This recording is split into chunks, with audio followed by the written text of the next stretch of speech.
Yes. The Leaf Spring Army sends its regards.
No way. You've got to be kidding me. I literally clicked on mute. Anyways, hello everyone. I'm the Enforcer, and I'm accompanied by Enforcer Matt.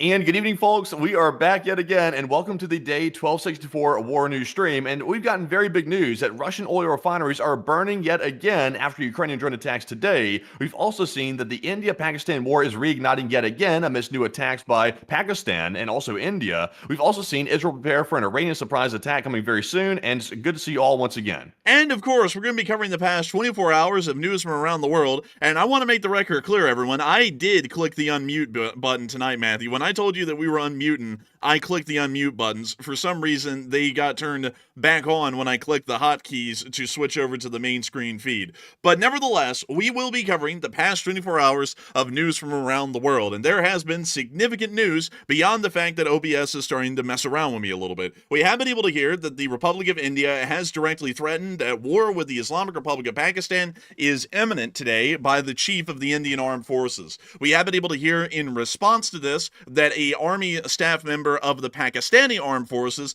on U.S. soil directly threatened nuclear Armageddon against the Republic of India and all of the surrounding countries near to Pakistan if another war is to break out, largely believing that that is not going to be conducted. We were able to hear that there were firefights near to the line of contact in the Jammu and Kashmir region. It is unclear as to whether those are Pakistani armed forces or some sort of a proxy force funded and supported by the Pakistanis, because the Indians only claim that they got into a firefight with with terrorists. And we do largely understand that the Republic of India views Pakistan as a whole as a terrorist state. So we are unsure as to which group the firefight was conducted against by the Republic of India, but a firefight was seen incredibly close to the line of contact over the course of the day. Meanwhile, we have also been able to hear that Ukrainian armed forces conducted a significant attack against Russian oil refineries in the city of Saratov earlier today, and also a Ukrainian drone reached 2,000 kilometers into the Russian Federation, hitting within the very region, the most easterly region of the European area of Russia, directly on the foothill of the Ural Mountains, hitting and heavily damaging a fuel storage center. We also understand that as of the refinery attack at Saratov today, the Ukrainians in less than 10 days have targeted and destroyed approximately 14% of Russia's oil refining capabilities, a significant amount of damage that has been caused so far. We have also been able to hear that the Israeli ground forces are now moving forward with their offensives, pushing into the area of the Gaza Strip, and we've already been able to see that it appears that it is largely indiscriminate fire. We have also been able to confirm that 4 journalists from the Al Jazeera news organization were also killed today inside of the Israeli offensives that are now pushing into the city of Gaza and also pushing in between Han Yunis and Rafah. We also have gotten some additional information that the President of the United States and the Prime Minister of Israel were on a phone call today, although exact details on the phone call are somewhat unknown. The state of Azerbaijan, or the Republic of Azerbaijan, is now directly threatening the Russian Federation that the Azerbaijanis will directly start supporting the Ukrainians in terms of arms support if the Russian Federation does not stop their attack on critical infrastructure that has Azerbaijani interests or Azerbaijani companies attached to them. We have also been able to hear at the same time a great deal of additional diplomatic drama that has been occurring between the United States and pretty much everyone else in the world about the planned meeting between the President of the United States and the President of the Russian Federation coming up this next Friday. We have been able to hear that the European Union is now demanding a meeting with the President of the United States before he meets with the Russians, and we have also been able to hear that the President of the United States is continuing to largely run circles. We don't even know what's going on at this point because the story keeps changing, but we'll be trying to tell y'all everything that's changed so far today and what's going to be going on and what might be happening when the meeting in Alaska comes around, considering that it appears that they're still pressing forward and attempting to try and conduct that meeting. U.S. arms support is still flowing in the meantime into Poland and being transferred across the border into Ukraine, and we have also been able to hear of other significant news on the front lines. The Ukrainians were able to retake a village today within the Sumy Oblast, but at the same time have suffered a breakthrough by Russian armed forces on the Pokrovsk front, with Russian forces advancing around 14 kilometers, that is approximately 10 miles in 48 hours, north of Mirnohrad on the northern flank of the Pokrovsk battlefield, apparently showing that Ukrainian forces either were incredibly weak in this area or that the Russians were able to finally conduct one major breakthrough. We're not entirely sure which it is. But we also have a major amount of significant news beyond this that we are not getting to, at least at the moment, for brevity's sake. But nevertheless, I also want to point out that tonight is the Sunday night fundraiser, and tonight's fundraiser is for none other than Razom for Ukraine, an amazing nonprofit that has been helping out folks in Ukraine, and of course the citizenry, first and foremost, and protecting them from the horrors of war and trying to save themselves and their children from the front lines and the Russian brutality that's been seen throughout the entirety of the war. Any support that y'all give to Razom for Ukraine tonight goes to Razom for Ukraine and is a massive help in helping to save the lives of Ukrainian citizens, whether they be men, women, or children, and to also help the state of Ukraine to continue to focus their efforts on fighting the war. But nevertheless, we have a massive amount of news to get into tonight, and we're going to be moving into, for our first piece of news, the major attacks that the armed forces of Ukraine were able to conduct over the course of the day at the Russian oil refineries inside of Saratov and the Russian fuel depot within the very northeastern part of the European area of Russia.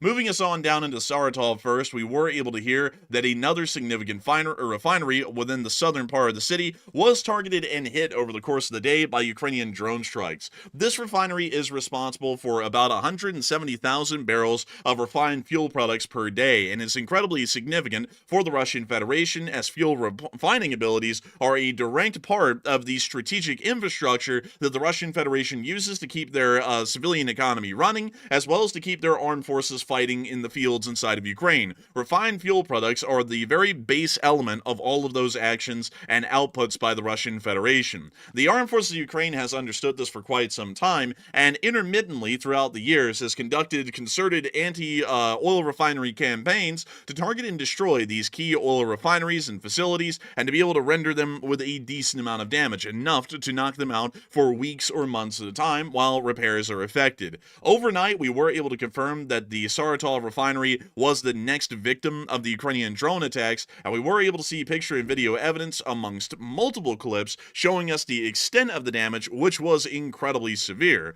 In our first clip here, we can actually see the smoke rising from the Saratov refinery, and once again showing us that the Ukrainian armed forces have been wildly successful so far in knocking out a large number of refineries. This refinery today, as a matter of fact, is actually quite a significant one. It produces about 2.5% of all of Russia's refined fuel production annually. Not only that, but since the beginning of August, the Ukrainians have knocked out 14% of Russia's fuel refining capabilities and capacity within just 10 days. This is a significant loss, and as a matter of fact, is one of the most significant losses in any given period in the conflict so far.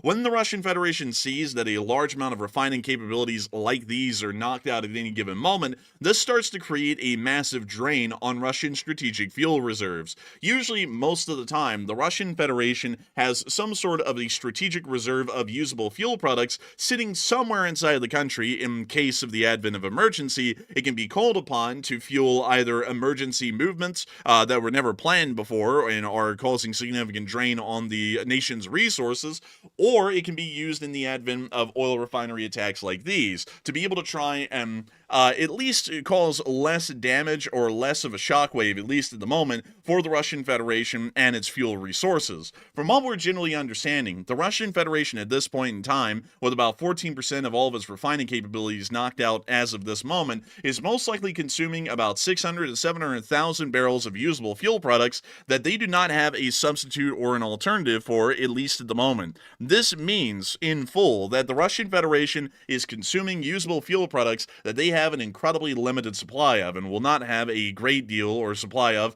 for incredibly long. We have already been able to see that in the past throughout the war, such impacts like these have started to create fuel shortages within specific areas of the Russian Federation, and considering that they've never really been able to rebuild the larger part of their fuel refining capabilities throughout the war, or a strategic reserve of usable fuel products for that matter, we are generally assuming that the impacts of these attacks over the first 10 days of August are going to be far more significant and far more greatly felt by the Russians than any of the other attacks that have been conducted on oil refineries in the campaigns of the past. We also were able to see that the fires were confirmed by the NASA-affirmed satellite, once again confirming that the area was hit quite heavily by these drones, and of course the video and picture evidence corroborates that as well, and we were also able to see additional clips of the burning blazes inside the city of Saratov. Suffice it to say, while they're not able to keep their cars running, the citizens of Saratov certainly are warm today. But here's the clip.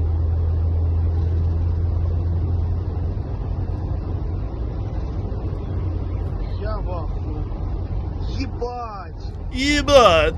And of course it is a significant fire. Looks like a potent hit right in the smack dab middle of it. A smack-a-dab middle hit. It's quite a decent one to see. And of course, another important thing to point out is that it appears that there were multiple drone impacts, meaning that the damage is going to be far more significant than the singular impacts that we see in most attacks. We could also see another clip here showing us the fire.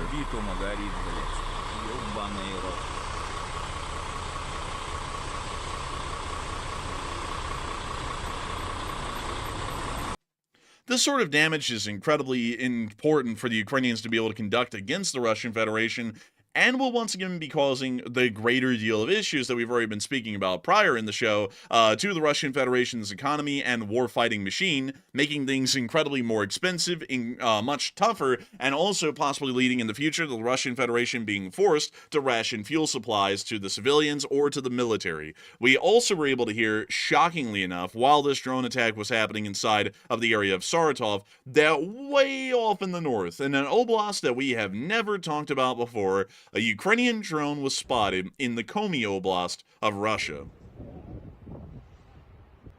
That is a Ukrainian drone right there. And it's really shocking once the video goes into its pixelated form. It is incredibly shocking the fact that this drone is not just inside of Russia. It is a whopping, in terms of imperial measurements, 1,100 miles inside of the Russian Federation at a minimum. That means that this drone has flown the farthest of any other drone that has been seen in the war in Ukraine so far.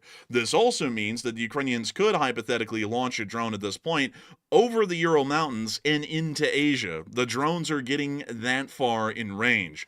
Not only that, we were able to confirm that not just did the drone fly over the Komi Oblast of the Russian Federation, it also attacked and damaged a fuel reserve within the area as well. Not only showing that the drones have the range, but the drones are still controllable at this range and are still usable to hit and destroy strategic infrastructure and targets within this area of the Russian Federation. Here's the clip showing the damage that happened in the Komi Oblast as a result of this drone.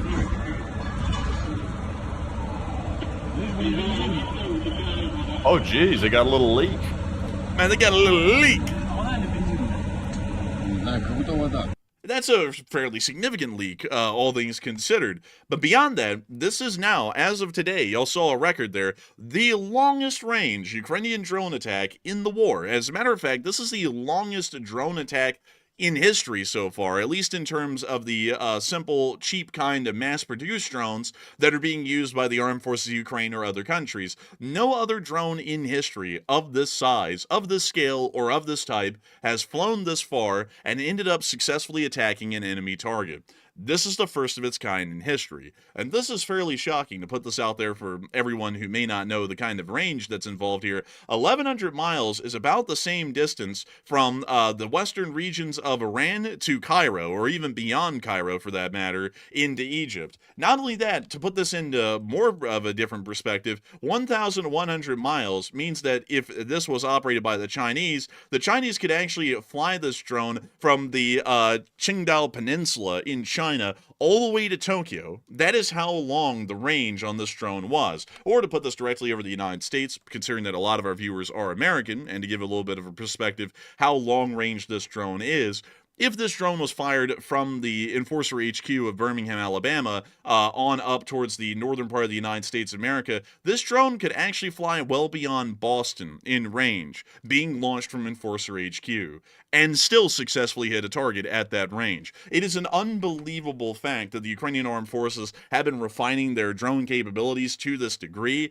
to the point that these drones are more successful and as devastating as your conventional cruise and ballistic missiles used by the West, such as the Tomahawk cruise missile. As a matter of fact, with this kind of range seen today, this drone actually has about the same range as a Tomahawk cruise missile, at most likely a fraction of the cost, and still as effective for the most part. But nevertheless, it is something to note that a lot of people have been seeing and hearing about the results tabulated today, that within just the first 10 days of this month, the Russians have lost 14% of their fuel refining capacity. And a lot of people have been putting in their thoughts, or generally, I guess you could say, their 2 cents, which won't get you a lot of fuel in the Russian Federation, at least at the moment, on the matter. And Matthew, what are people thinking about this, and what are you thinking about it as well? All right, so that is exactly what we're hearing right now. This month alone, about 14% of Russia's total oil refining capacity has been ended, according to the recent numbers. And obviously, that's a huge dent in the Russian oil economy at a time where there's already massive sanctions on India, which allegedly will prevent them from actually buying more Russian oil. We'll have to see if that turns out to be the case, though. But 67% said Ukraine can destroy Russia's entire oil industry if they keep this up, while 24% said Ukraine can only make a dent in it, and 3% said this will not work at all.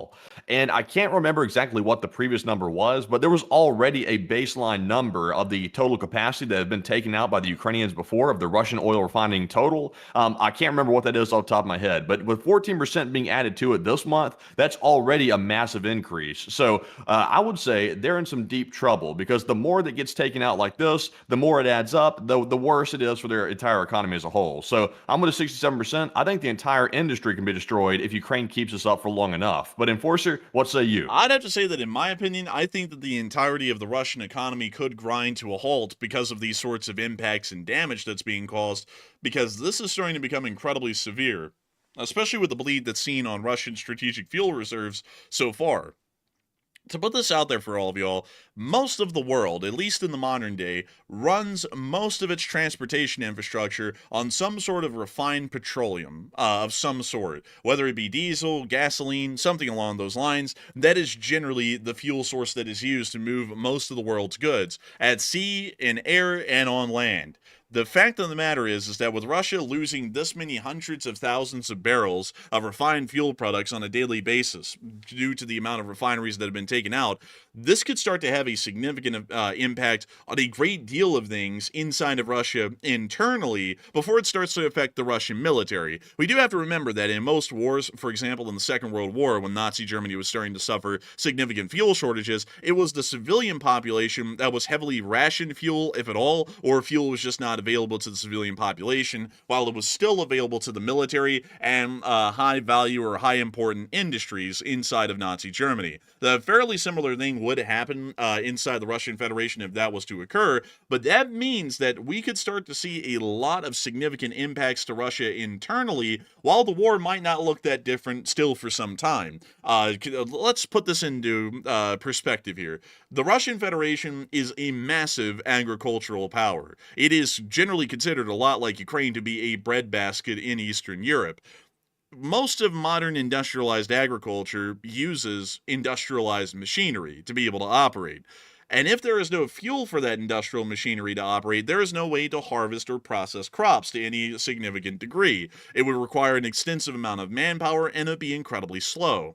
Much less the fact that you would have no way to really get that in good to market because there would be no fuel, or at least a large amount of it, to start shipping goods around the country. Meaning, even if the farms are not impacted by this fuel shortage and that those machinery are still able to operate at full efficiency, still being fueled up completely, the logistical network itself will not be able to ship those goods to the markets, meaning that there still would be a shortage of supplies or goods for most Russian consumers because of the lack of available fuel products. More importantly, a lot of the power grid in the Russian Federation runs on oil. And if they do not have any kind of oil-based fuel that they can use, it's not straight crude, it's still a refined version of the fuel, that means that those power plants may be going offline, meaning that anything that did not rely directly on petroleum and instead was electric may also be suffering from blackouts and significant shortages of electricity. So all in all, at least for the domestic civilian side of things inside the Russian Federation, or largely for the war industry is concerned, this could be a near-apocalyptic scenario, especially the Ukrainians keep up this kind of fuel deficit for the Russians into the remaining months of this year. We could see that once high energy demand start to be seen in the winter and the Russian Federation has to start burning massive amounts of oil to be able to keep up with the demand on the power grid, that there could be rolling blackouts at the coldest part of the year. And that could also start to impact all of the heavy major industries of the Russian Federation amongst everything else. So I would generally say that this is a significant thing, and the Ukrainian armed forces will most likely be impacting the Russian Federation's ability quite well, and most likely will be able to continue on pretty much to the complete destruction of the Russian economic machine that keeps the military running. But and also another bad sign for Russia too, is not only has India gotten tariffed about the Russian oil, but also the U.S. officials are debating, at least we're hearing behind closed doors, that they might be throwing tariffs on China really soon because they're going to try to stop them from buying the oil too. So I really doubt the China ones are going to work out. We have a better chance with India not purchasing Russian oil at this point than China, in my personal opinion. But we'll have to see here. Also, there's a Doritos Locos taco jumping around the screen. It's kind of crazy. Man, that's kind of crazy right there. Like, look at that thing. It's getting jiggy with it. But beyond that, we were able to hear that the president is considering imposing tariffs on China for buying Russian oil. I have to say really quickly, though, I just want to ask a question here to all of y'all, see if it makes sense. Why are we tariffing India and China for buying Russian oil, considering we're not even implementing secondary sanctions against Russia for continuing to sell their oil to India and China? it kind of seems like we're going about that backwards because there isn't really a principle at this moment to even tariff the Indians or the Chinese on for their continued business with the Russians, because even on an official U.S. level, we're not really finding that much of an issue with Russia selling their oil elsewhere, like India and China, at least directly with Russia itself. Doesn't really make a lot of sense to me. And also, as far as people to piss off, because everyone keeps on acting like the Russians are the people to not piss off, I'm pretty damn certain that India and China's militaries, at least in terms of just raw numbers, are larger than Russia's, and both China and India are also nuclear-armed powers, and we can be guaranteed that their nuclear weapons are certainly working. And also their economies are far larger than Russia's as well. So why in the world are we more than apt to put tariffs on India and China, while we act like putting sanctions on the Russian Federation is just wildly scary beyond compare? I mean, if sanctions or tariffs were going to make the Russians go nuclear, because, that's such a grievous offense to them, why in the world do we just willy-nilly put sanctions or tariffs on the Chinese or the Indians at this point, and have no such consideration for anything similar, considering that they have quite sizable nuclear arsenals, and the People's Republic of China, I believe, does have ICBMs that can reach the United States of America. So it's like, that doesn't, I don't really know what the analysis is here, and that also kind of defeats the whole thing of saying we got to deal with Russia fragile-like, because we roughshod the Chinese about every single week, and we are also treating the Indians pretty unfavorably at this point as well. And if we could do that with them, we could easily do that with Russia at this point and just put the pressure directly on the country that is the problem, the one that's continuing the war in Ukraine right now. But anyways, with that, it is time for us to move on into some major news. Speaking of everything going on with China and India, as far as we're hearing at the moment right now, it actually appears that war is coming back to the Indian subcontinent. I know a lot of y'all really wanted to see that one coming back around, because we all know that the Indian and Pakistani bot farms were some of the most sublime on the planet. Truly the greatest. I've never seen bot farms like them in my life. We were getting attacked left, right, and center every night that was going on here on this channel by both Indian and Pakistani bots for apparently not being patriotic enough to either country, like we're supposed to be. But nevertheless, it does appear that war is going to be returning back to the subcontinent here incredibly soon, as we were able to hear an Indian army chief making the statement that they are ready and war is imminent. According to a direct quote, there is no subtitles in this clip, but the direct quote reads, "The next war which we are looking at, it may happen soon. We have to prepare accordingly." And he made the statement right here. And I'll let y'all hear it. There isn't really a lot to work off of here. There's no subtitles or subtext, but I'll let y'all hear a couple of seconds of it to know that this is an actual video statement of the Indian Army chief making the claim. I will not have time to explain the 4 quadrants, but the non-kinetic quadrant is something which you can start today. And the next war, which we are looking at, it may happen soon, and we have to prepare accordingly, as already been brought out by Director, that in this we have to fight this battle together. This non-kinetic has to be fought together. So what are the deductions? That as far as whole of nation approach will be there for the next war, it is not the military alone which will be fighting. Let me assure you very clearly in this issue. As far as the grey zone is concerned, it's ever present, and this will remain. And that was the statement by the Indian Army chief. But before I get y'all the bombshell statement that was made by a Pakistani military official today, and also the news we got out of Jammu and Kashmir, I really want to quickly ask y'all what y'all are thinking about the possibility of the implementation of a U.S. tariff on the People's Republic of China for their continued purchase and business with the Russian Federation over their petroleum products. Matthew, what are people thinking about that, and what are you thinking about that as well? All right, so jumping back to the story we were talking about earlier, actually, after India tariffs, the USA is considering tariffs on China if it does not stop buying Russian oil. And what are your thoughts? 52% said good, tariff China to stop Russian oil. 32% said bad, it really won't be effective. And 9% said I'm 50-50 on this one. So I would say go for it. I would say there's no reason not to go for it. Let's see if it works, and I guess let's throw something at it and see if it works. But Enforcer, what say you? I'd say it probably, I would be honest with y'all, I don't really think it's going to do too much, but it's better to do something than nothing in this regard, so we might as well move forward with implementing a tariff against the People's Republic of China and see what happens. Hopefully it wouldn't have too much of an impact on the consumer economy here in the United States, which still is reliant to some degree on the People's Republic of China. Hopefully it wouldn't have an incredibly heavy sort of an effect, but I think at this point we should implement tariffs against the People's Republic of China and see if it gets us anywhere. If it doesn't, we can just lift them later, but it'd be better to try it out and see if that would be the case, or if that'll get us anywhere or give us a little bit of wiggle room with the Chinese.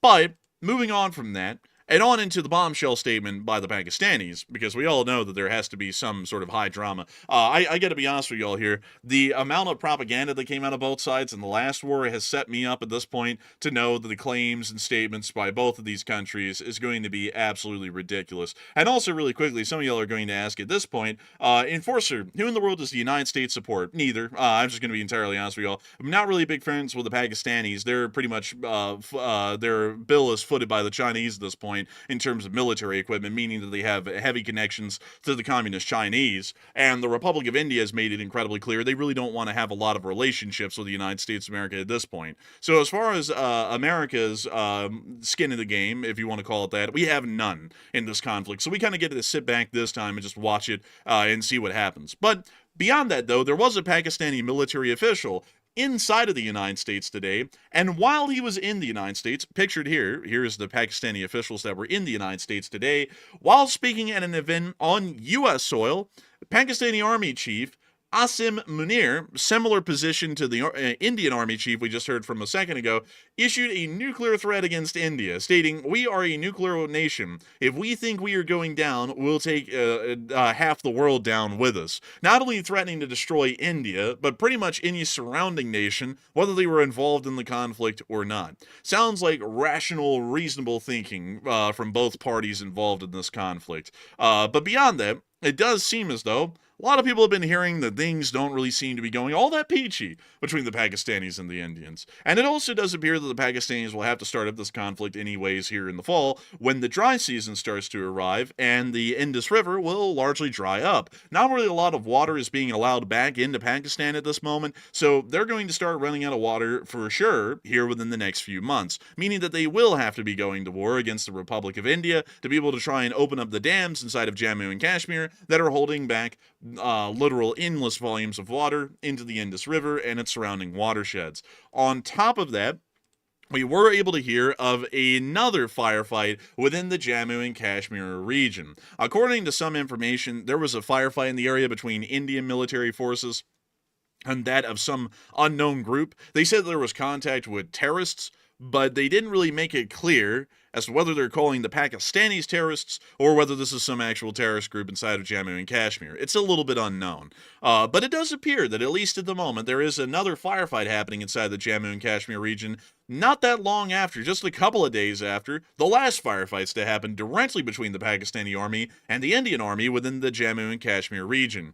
And this is making a lot of people think, it sounds like war might be coming around the corner. And you know something, folks, I just gotta say really quickly with all the statements made today, I think I said this.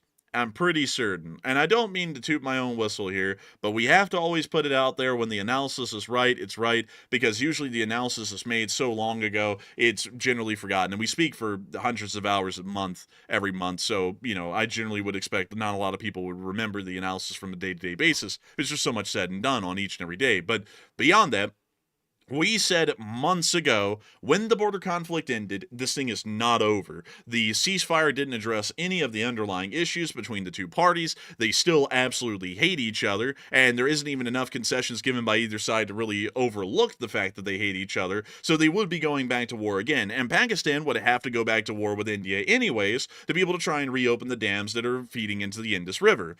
And now we are getting towards the fall, which is the time that we said that this war would guarantee most likely kick off in again, and both sides are already clearly starting to slowly violate the ceasefire and erode away at it so that they can get back to a full-scale war like they were for a little while. And we're also seeing that both governments are making it incredibly clear that they're out for blood and they want to kill everyone else in the other country that is not theirs. So with all of that in mind, Matthew, what are people thinking about the possibility of war in the Indian subcontinent, and what are you thinking about it as well? So it looks like 59% of the audience said that war is going to restart very, very soon, while 27% said it'll probably flare up, but it'll stay pretty small, and 7% said the war is going to remain dormant. And like the Enforcer did mention, that was one of those very, very quick ceasefires, and we're trying to see how long this one's going to hold up, because right now, we will give it credit, it is holding up somewhat, but now India is saying today that there was a new attack on the border. So that's not good. It looks like there was some skirmishes once again. We're not really sure exactly who was shooting at who, basically, but the fact that there is once again fighting in the contested area, the Jammu and Kashmir region, that's not a good sign for the ceasefire. And also, with Pakistan issuing a nuclear threat toward India, that's not a good sign either. So clearly, the underlying issues were not properly addressed here, and that's why this is still festering, and it's still basically a powder keg waiting to explode. And this is pretty much the byproduct of a very quick ceasefire that doesn't address the issues. So me personally, I think it's definitely going to flare back up. It's kind of already flaring up right now. We're already hearing about the gunfire. But I believe it'll be small to medium. I don't think it's going to go full-fledged immediately. It might get there eventually, but I think it's going to stay small to contained right now. But Enforcer, what say you? I would have to say that I'm with the 59%. This war is going to be restarting very soon, and it's most likely going to take the form of the last war, where it's large firefights across most of the border, and there will also be heavy air exchanges. That most likely is a guaranteed thing at this point. The Indians have made it clear that they want to continue with Operation Sindoor 2.0, as they're going to be finding, tracking, and punishing any last credibility that they have left in the world, and the Islamic Republic of Pakistan is going to be finding, tracking, and punishing any Indian dams that are holding back any water. The only difference in between the last time this happened and this time is that the Republic of India has thoroughly destroyed, well, the United States and India have both mutually destroyed their diplomatic standing and relationship with each other, meaning we really don't have a dog in the fight anymore in this war. And honestly, folks, I would be completely upfront with y'all. I don't really think we should. I think we should just stay out of this one and just let them have at it. The Indians and the Pakistanis clearly hate each other. They, as nations, don't really listen much to reason, at least from what I could see from the last time. And on top of that, the other thing is, one majorly particular thing about the two groups, neither one of them really want to have a great relationship with the United States of America. Pakistan in the past already was a little bit questionable, and it was really more of an enemy of our enemy as our friend sort of a situation that we had with them as to why we ever had any kind of a alliance or even a mutual cooperation with them. But as far as India goes, they made it incredibly clear over the past week and a half they want nothing to do with the United States of America, to the point that they've called Vladimir Putin, according to Modi, a friend. And for that reason, I think that the Indians ought to get their ass beat on their own. It's incredibly clear that's going to happen, because in the last conflict, surprisingly enough, the Pakistanis actually waxed the Indians pretty easily. So I think they're going to have that happen to them again, and this time around, there's going to be no one around to help them. So India should have picked their friends a little bit better, and they're most likely going to find themselves in a pretty bad off situation, and the Pakistanis are going to end up beating them up again. So we'll have to see how that goes. But I would generally have to say this is not something that the United States even needs to be involved in whatsoever. We'll just watch it from the side and see what comes out of this. But anyways, moving on out of the news of the Republic of India and all of the interesting, fun things that are going to start happening down there again, and I say that quite sarcastically, you would think, folks, like this is the whole reason why the war is going to happen. It's literally over one issue. You would think they just reopen the dams and let the water flow back into Pakistan freely. That would avoid the whole conflict. The Indians don't have to go killing anyone. They already went and killed at least 70 Pakistani civilians in Operation Sindoor with cruise and ballistic missiles. So I think if they were looking for vengeance, they got it. I think 30 people died at Pokrovsk. They got twice that number in their own attacks against Pakistan. Beyond that, the It's only a thing... deep-seated hatred. They just can't let it go. Like that's the problem. The leadership in charge right now of India, I would say more so India and Pakistan than both really. They're just so like hateful of one another, and also very nationalist as well, like you were mentioning the other day, that it's just going to be nearly impossible to broker a peace between the two. It's kind of like trying to broker a peace with Vladimir Putin being in charge of Russia. It's nearly impossible because he has such a deep-seated hatred of Zelensky and the entire country of Ukraine because he views it as Russian land. That's the same thing with India and Pakistan, literally identical. It's cultural differences, it's deep-seated, like basically personal differences between the two. So I don't think it's going to get wrapped up personally. That's why we had criticized the cheap ceasefire. We criticized that extremely heavily. It worked for a short little while, and now we're seeing that it doesn't last very long, even in this certain circumstance. So I don't know. It just seems like a waste. I would have to say it does seem generally like a waste. And also, of course, once again, folks, the lesson of the day is that cheap ceasefires do not work and they do not last for long. Also, another thing that I'd like to say, I see some people in here, apparently either from India perhaps or somewhere else, Oh, India absolutely beat Pakistan's ass. No, they didn't. We were around to cover that war when it happened, and beyond India, putting out like the pictures of like the mustached man with like the big muscles, at the border at Amritsar, marching around and all that stuff, going, "Oh, we're so strong." They got beat up pretty badly. Practically nobody had air defense in that war, so anyone who fired anything at the other, it made it through and hit whatever they were looking for. So the Indians ended up hitting a whole bunch of military schools, and in return, Pakistan ended up hitting and blowing up a whole bunch of airfields, and also shot down 3 aircraft directly. So as far as that war went, Pakistan actually did come out on top, at least in terms of inflicting losses and sustainable damage against the Republic of India. It was a pretty hands down no contest. The Pakistanis won that, to the point that they had Dassault in France going, "Oh, what, does the Rafale suck? Like, is this a bad plane?" That's how badly they got beat, is that everyone in the world had to go look at the French jet and go, "Is this a bad jet, or do they just suck at flying them?" And the truth is And also, they made people second guess whether or not the Chinese jets were any good or not. They're like, wait a minute, are the Chinese jets really that good? Like, they had people taking second looks at them after that. Like, which one is it? The Indians don't know how to fly planes properly, or the jets are good? Which one? I don't think we know the answer to this date. Like they had legitimately had people going, "Huh, does this weird alien looking aircraft, is it actually good, or is this weird wonky looking long necked slender snake freak like plane, is this one better?" Like they actually had people asking that question. And as far as we've been able to see, when the French use the Rafale, it works fine. When the Indians use it, it gets shot down. And it wasn't the only one shot down. An Su-30 MKI was also shot down. That's a pretty new Russian export.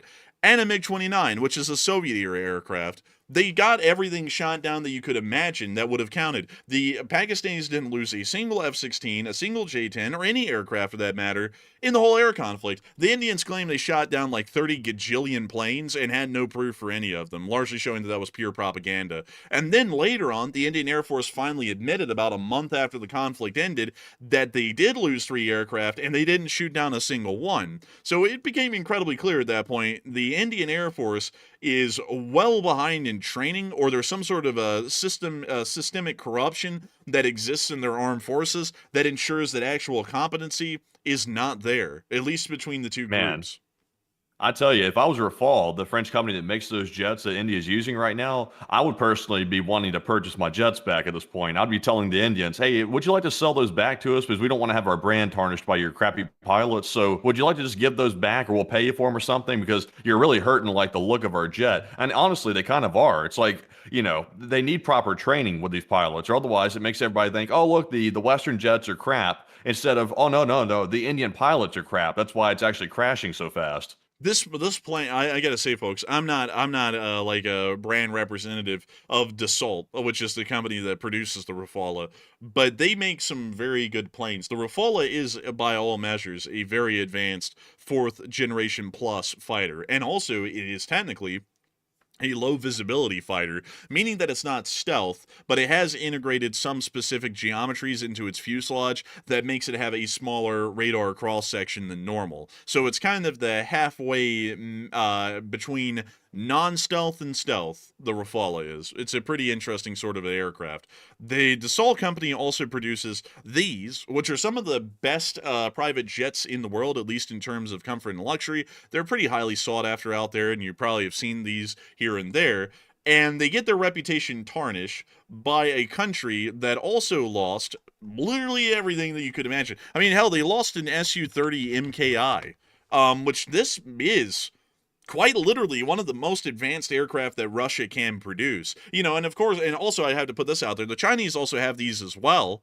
So if the Indians are losing these, along with the Rafale, there can't be anything wrong with Western technology, because they are also losing the cutting edge of Eastern technology at the same time, in the literal same day. So generally, I'd have to cut it down to the Indian Air Force sucks, and that's about what it chalks up to, from what we could tell. So, I hope that does address it the best I can. For some people who said India greased the Pakistanis in the last conflict, no, it was the other way around. And considering that, I think the Indians ought to tread a little bit more carefully, also considering that they're both nuclear-armed powers. So with that in mind, I hope that does address it the best we can. But it is also time for us to move on into the Middle East, because you all know that we can't go without passing through the Middle East at least a little bit and talking about what's been going on down there, because today was an exciting day like any. We were able to hear that al-Jilani and his benevolent, supreme, and moderate leadership has now decided to call forward his armies from Aleppo to head to the Euphrates River and to start trying to kill the Kurds. That's right, folks. He moved on.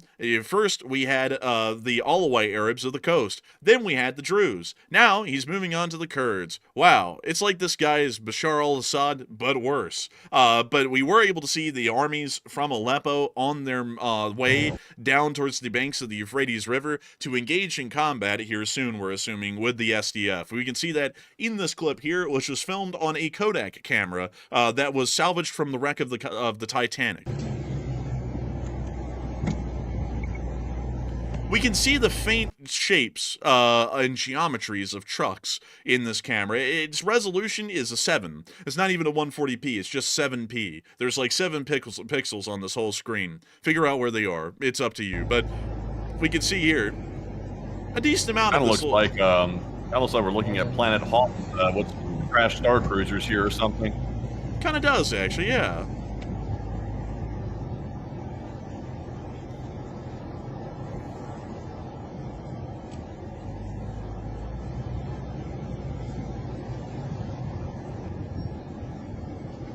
And I think we can see the shape of a guy. I feel like, Matthew, this is what the world looks like when you have astigmatism on your eye. Like, I feel like this is what the world must look like. It's like 7p resolution or something like that. Very blurry. Also, by the way, it's just like civilian cars mixed in with like military vehicles too. I mean, this is a hell of a lot of people. Granted, it's not super high tech, but it's a lot of people. It is a lot of people. We are generally assuming that for the larger part, they're going to be engaging in combat with the SDF at some area along the Euphrates River. And really quickly, let me show y'all what the map of Syria really looks like right now, because the national borders are not reflective of the internal situation. And this is generally the internal situation that we're seeing at the moment right now. The areas in green are that of the Turkish occupation forces. The areas in white are under the control of the Syrian interim government. The area in purple is under the control of the Druze. And then the area in yellow is the Syrian Democratic Forces. From what we're understanding, these people are on the move out of Aleppo to go and engage in combat with the SDF around the Euphrates. That's what we're understanding, at least at the moment. And that will most likely end up being true as time continues to pass by. Al-Jilani can only be described as a terrorist wearing a suit because he pretty much is conducting the same terroristic actions and crimes against humanity that Bashar al-Assad was conducting back when he was the leader. Literally, the only change is the change in name. I really don't see a lot of difference between Assad and this guy. May as well be the same guy in actual practice and reality.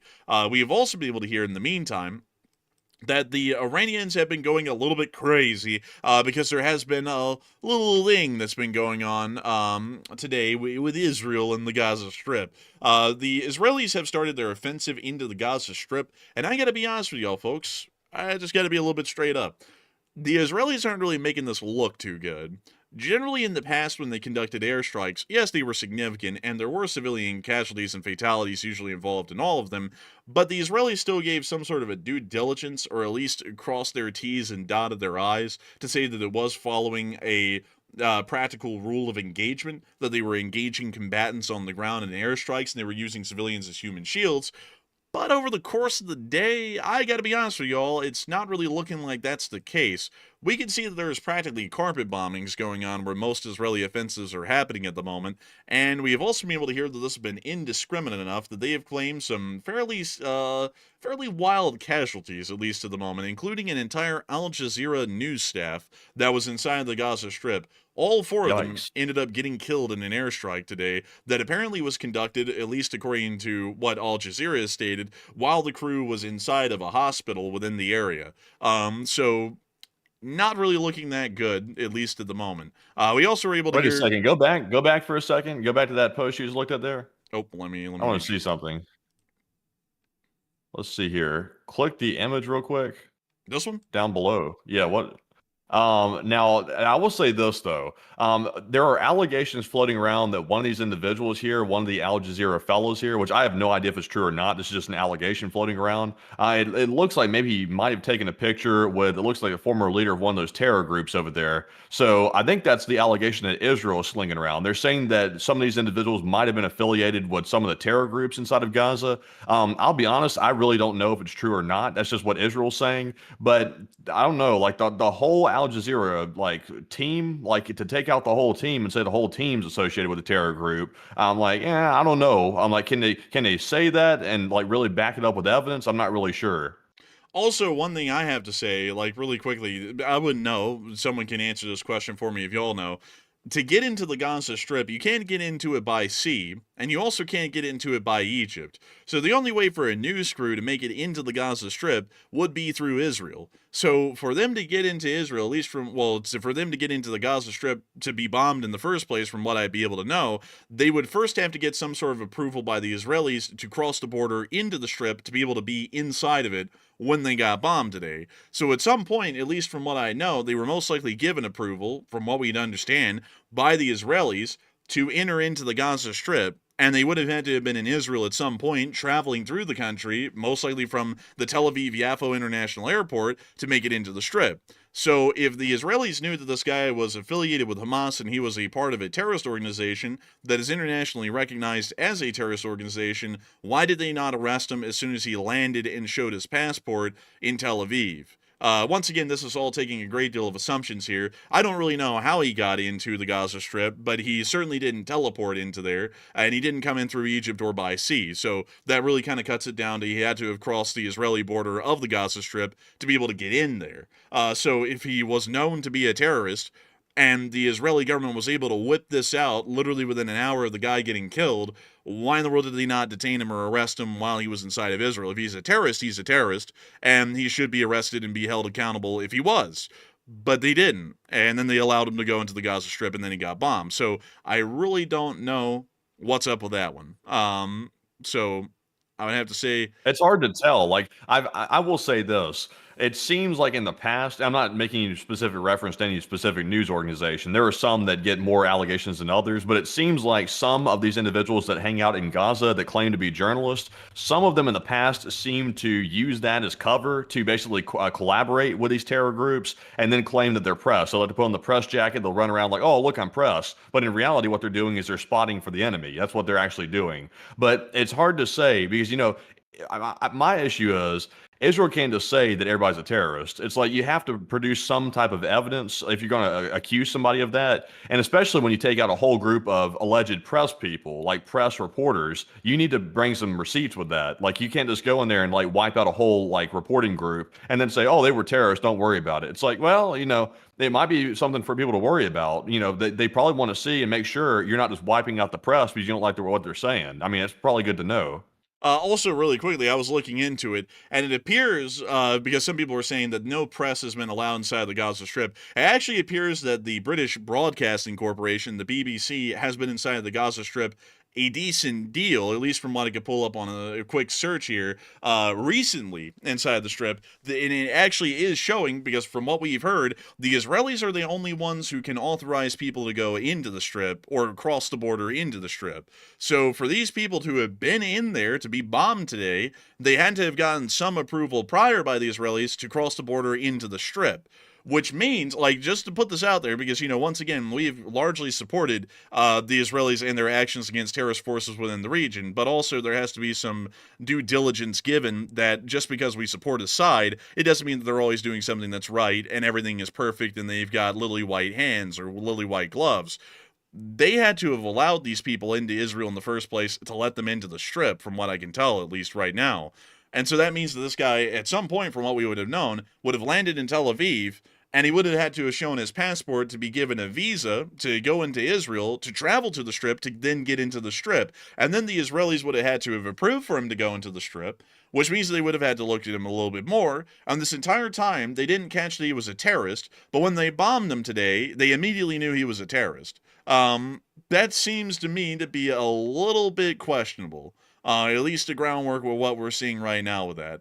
But And also, did Israel say that they purposely and deliberately hit the team because they claimed they were terrorists, or they just happened to be in the same area in which the bombings went off?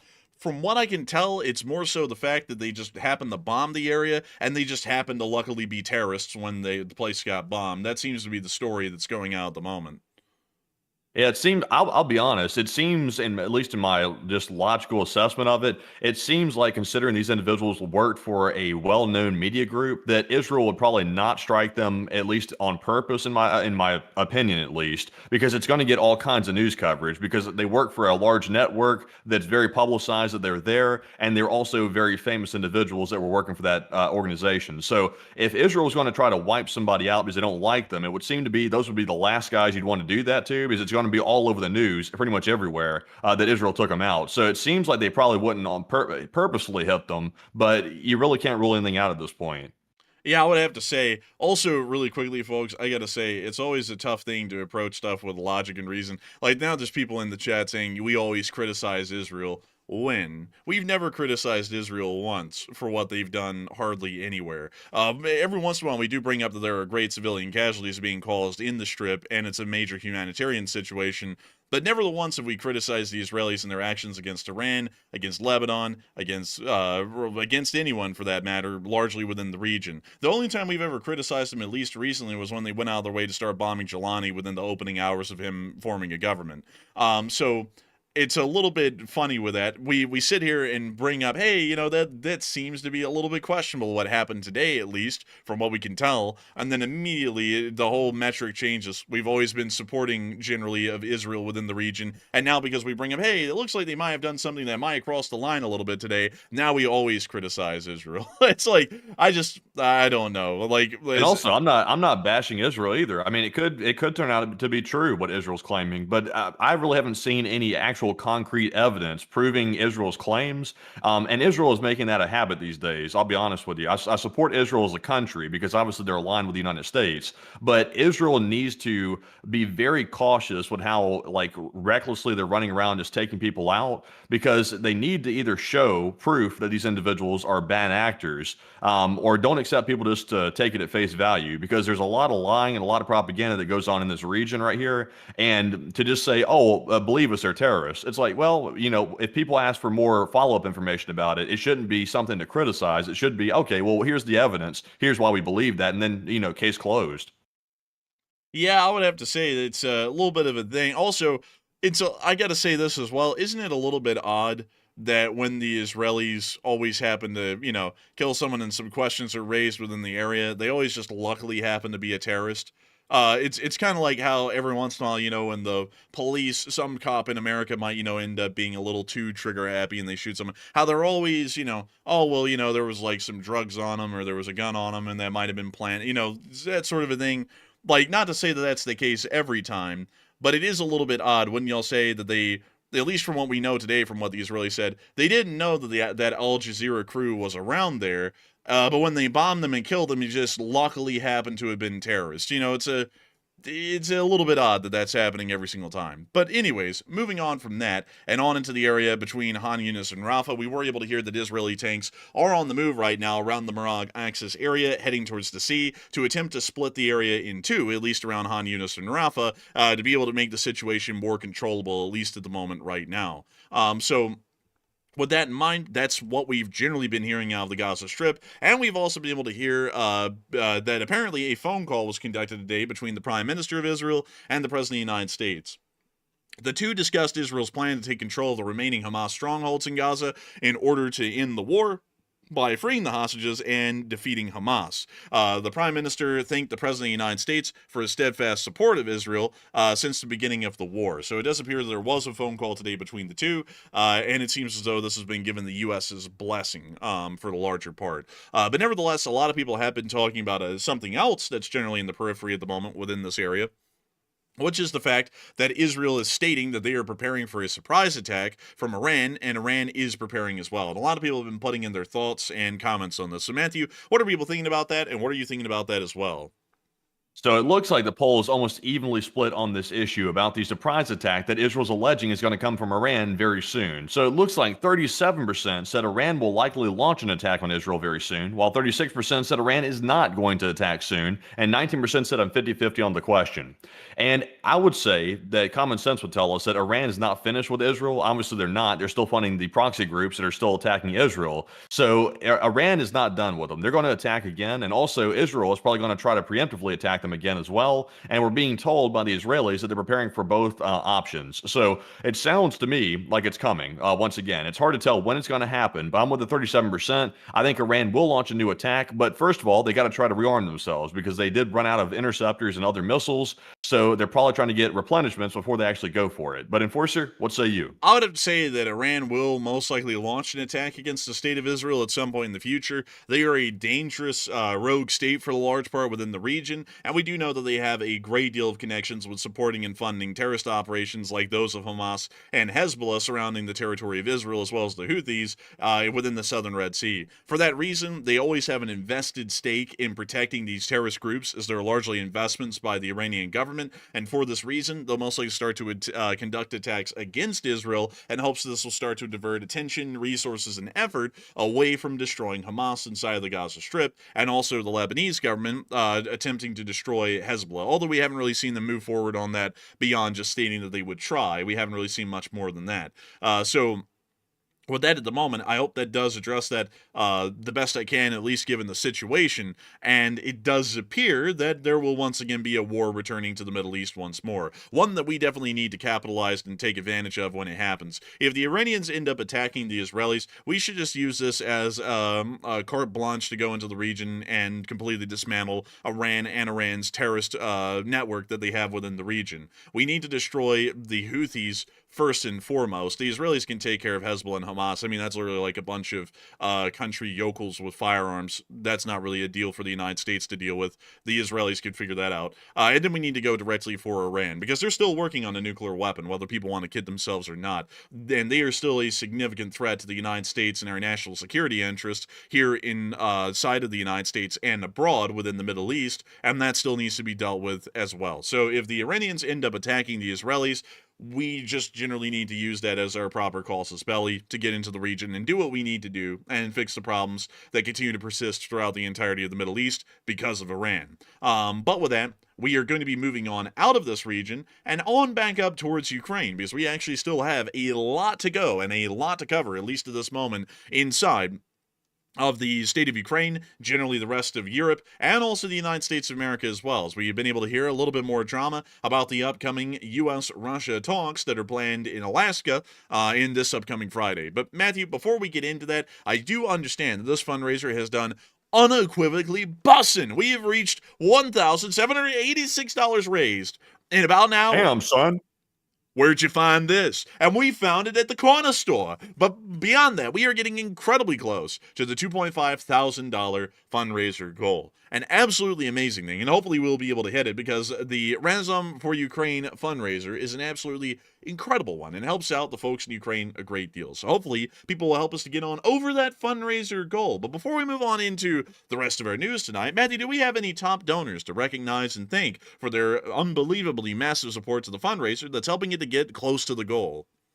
Yes, we do have our top donors since the last time. Actually, we haven't called them off yet. This is our first time, actually. So we have a fresh list of top donors. And jumping into our first one here, we had a 120 from Espen. And a huge shout out to Espen for the largest donation to the fundraiser of the night. We also have a 100 from Activista, as well as a 100 from James Hughes, and a 100 from Tyler Weaver, BC Skyman, and Hal Rose, as well as a 50 from Rad Doctor, a 50 from Howard Mendelson, and also a 50 from FC Napes. And a huge shout out to all of our top donors, by the way, and everybody else as well for donating to the fundraiser and helping those in Ukraine yet again. And Enforcer, what say you? And I gotta say a massive shout out and thanks to each and every single one of y'all for supporting this fundraiser tonight, as the support is massive, it is significant, and it's helping out folks in Ukraine a great deal. We've got to thank everyone who's been supporting the fundraiser so far tonight, both big and small, because all of y'all have come together to be able to make this fundraiser and the $1,826 it's raised at this point possible. Y'all are helping to save lives in Ukraine and actually change a little bit of the kind of news coverage that we're giving by helping to give people food, clothing, and shelter when they are being pretty much run from their homes because of the Russian invasion in Ukraine. We've got to thank everyone for y'all's support because you're continuing to stay in support of American and Western interests years after this began, which is something that many other communities do not have the claim or really the, I guess you could say, the reward too, I guess you could say. But with that, a huge thanks to all of y'all so much once again for supporting the fundraiser so far. And a huge shout out to James Hughes, who threw in a 50. Hey! And I gotta say, absolutely incredible stuff. But before we get on into the rest of the news tonight, I also want to make sure that we grab a couple of questions from y'all, about 3 or so. And so with that, what do we got, Matthew? All right. So believe it or not, the YouTube thing with the super chats coming in on Sunday is still a thing. It is not patched. So we do have 3 super chats tonight, and they're $5 super chats, 3 of them. So we'll grab those, and then we'll jump right back into the news. So the first one goes to Cameron, who put in a 5, and Cameron said, "I had to add this because the U.S. officials tried saying that people like you guys, Enforcer, aren't giving support like this to Ukraine." And I thank you for the support. And Matthew, what does he mean by that? I'm trying to understand what he meant. I think he's saying today there was a bunch of statements made by an official that's very high in the government. I'll just say it's the vice president of the United States. He made some statements today in an interview about those who are basically trying to support Ukraine. So I think what he was referencing was the fact that maybe Ukraine should just simply be dragged to the negotiating table without a say, basically, and that anybody to the contrary is just trying to hold things up. I think that's what he's trying to say. Well, that sounds a little bit odd. I personally didn't really pay too much attention to the statements of the vice president. To be entirely honest, I'm not really a big fan of the vice president because it has nothing to do with, I'm just gonna want to make this really clear. It has nothing to do with him on a political level. It has to do with the fact that he wrote a book about being a hillbilly when he lived in the flatlands of western Ohio. And that's something that I just find issue with. It's such a basic thing to try and generally change the story about, and I'm like, why in the world? I don't even get it. But beyond that, I would have to say that no one's trying to prolong the war in Ukraine, but a war is a war. I don't really think the vice president understands that, generally because he may not understand how this whole thing works. Wars happen because of a failed diplomacy, and the failure in diplomacy that happened, that was well before our times, or well before his time or so, would have been in 2022, or really 2021, when Ukraine began its ascension into NATO, or its attempted ascension into NATO. That was really when the failings began in diplomacy, because we saw the Russians build up their forces along the Ukrainian border, and America's response was to do nothing. And that was it.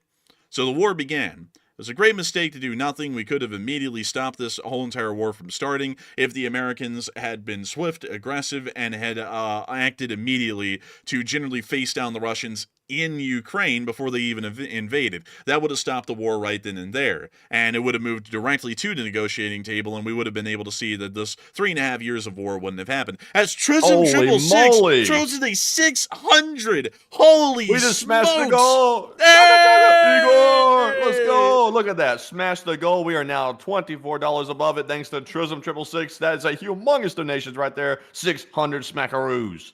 Holy moly. I gotta say, Trism 666, unbelievable right there. And we just hit the goal. Truly incredible. And I gotta give a massive shout out to Trism 666, the largest supporter of tonight's fundraiser, and everyone else, because y'all all helped to make this fundraiser possible once again, and to get us past the $2,500 goal. Truly incredible. Truly amazing. And we love to see it. So a massive shout out to you once again. And moving on back into what I was saying here really quickly about Ukraine, is that once the war begins, there's no way to end it at all. And so that is something that is a little bit misunderstood. I'd also like to say really quickly, oh boy, this is a good one. Unlike you, the vice president was actually in the military, and I'm going to guess he probably knows how war works a little bit better than you do. Stay in your lane.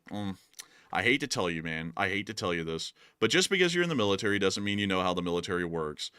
Just because you work at McDonald's, which I'd assume you probably do, or a gas station, it does not mean that you know how an oil refinery works, or how the business of the gas and oil industry happens to function, or how McDonald's makes a return on its investments, or anything like that. Just because you were a part of something doesn't mean you know how it works. Hate to tell you that, but that's generally the case. That's also why I'd have to say that that's why Germany lost the war in World War II, because they had a corporal from the Imperial German Army running the Nazi German Army, and he didn't have a damn clue how war actually worked, but he thought he did because he was a corporal in the German Army in World War I.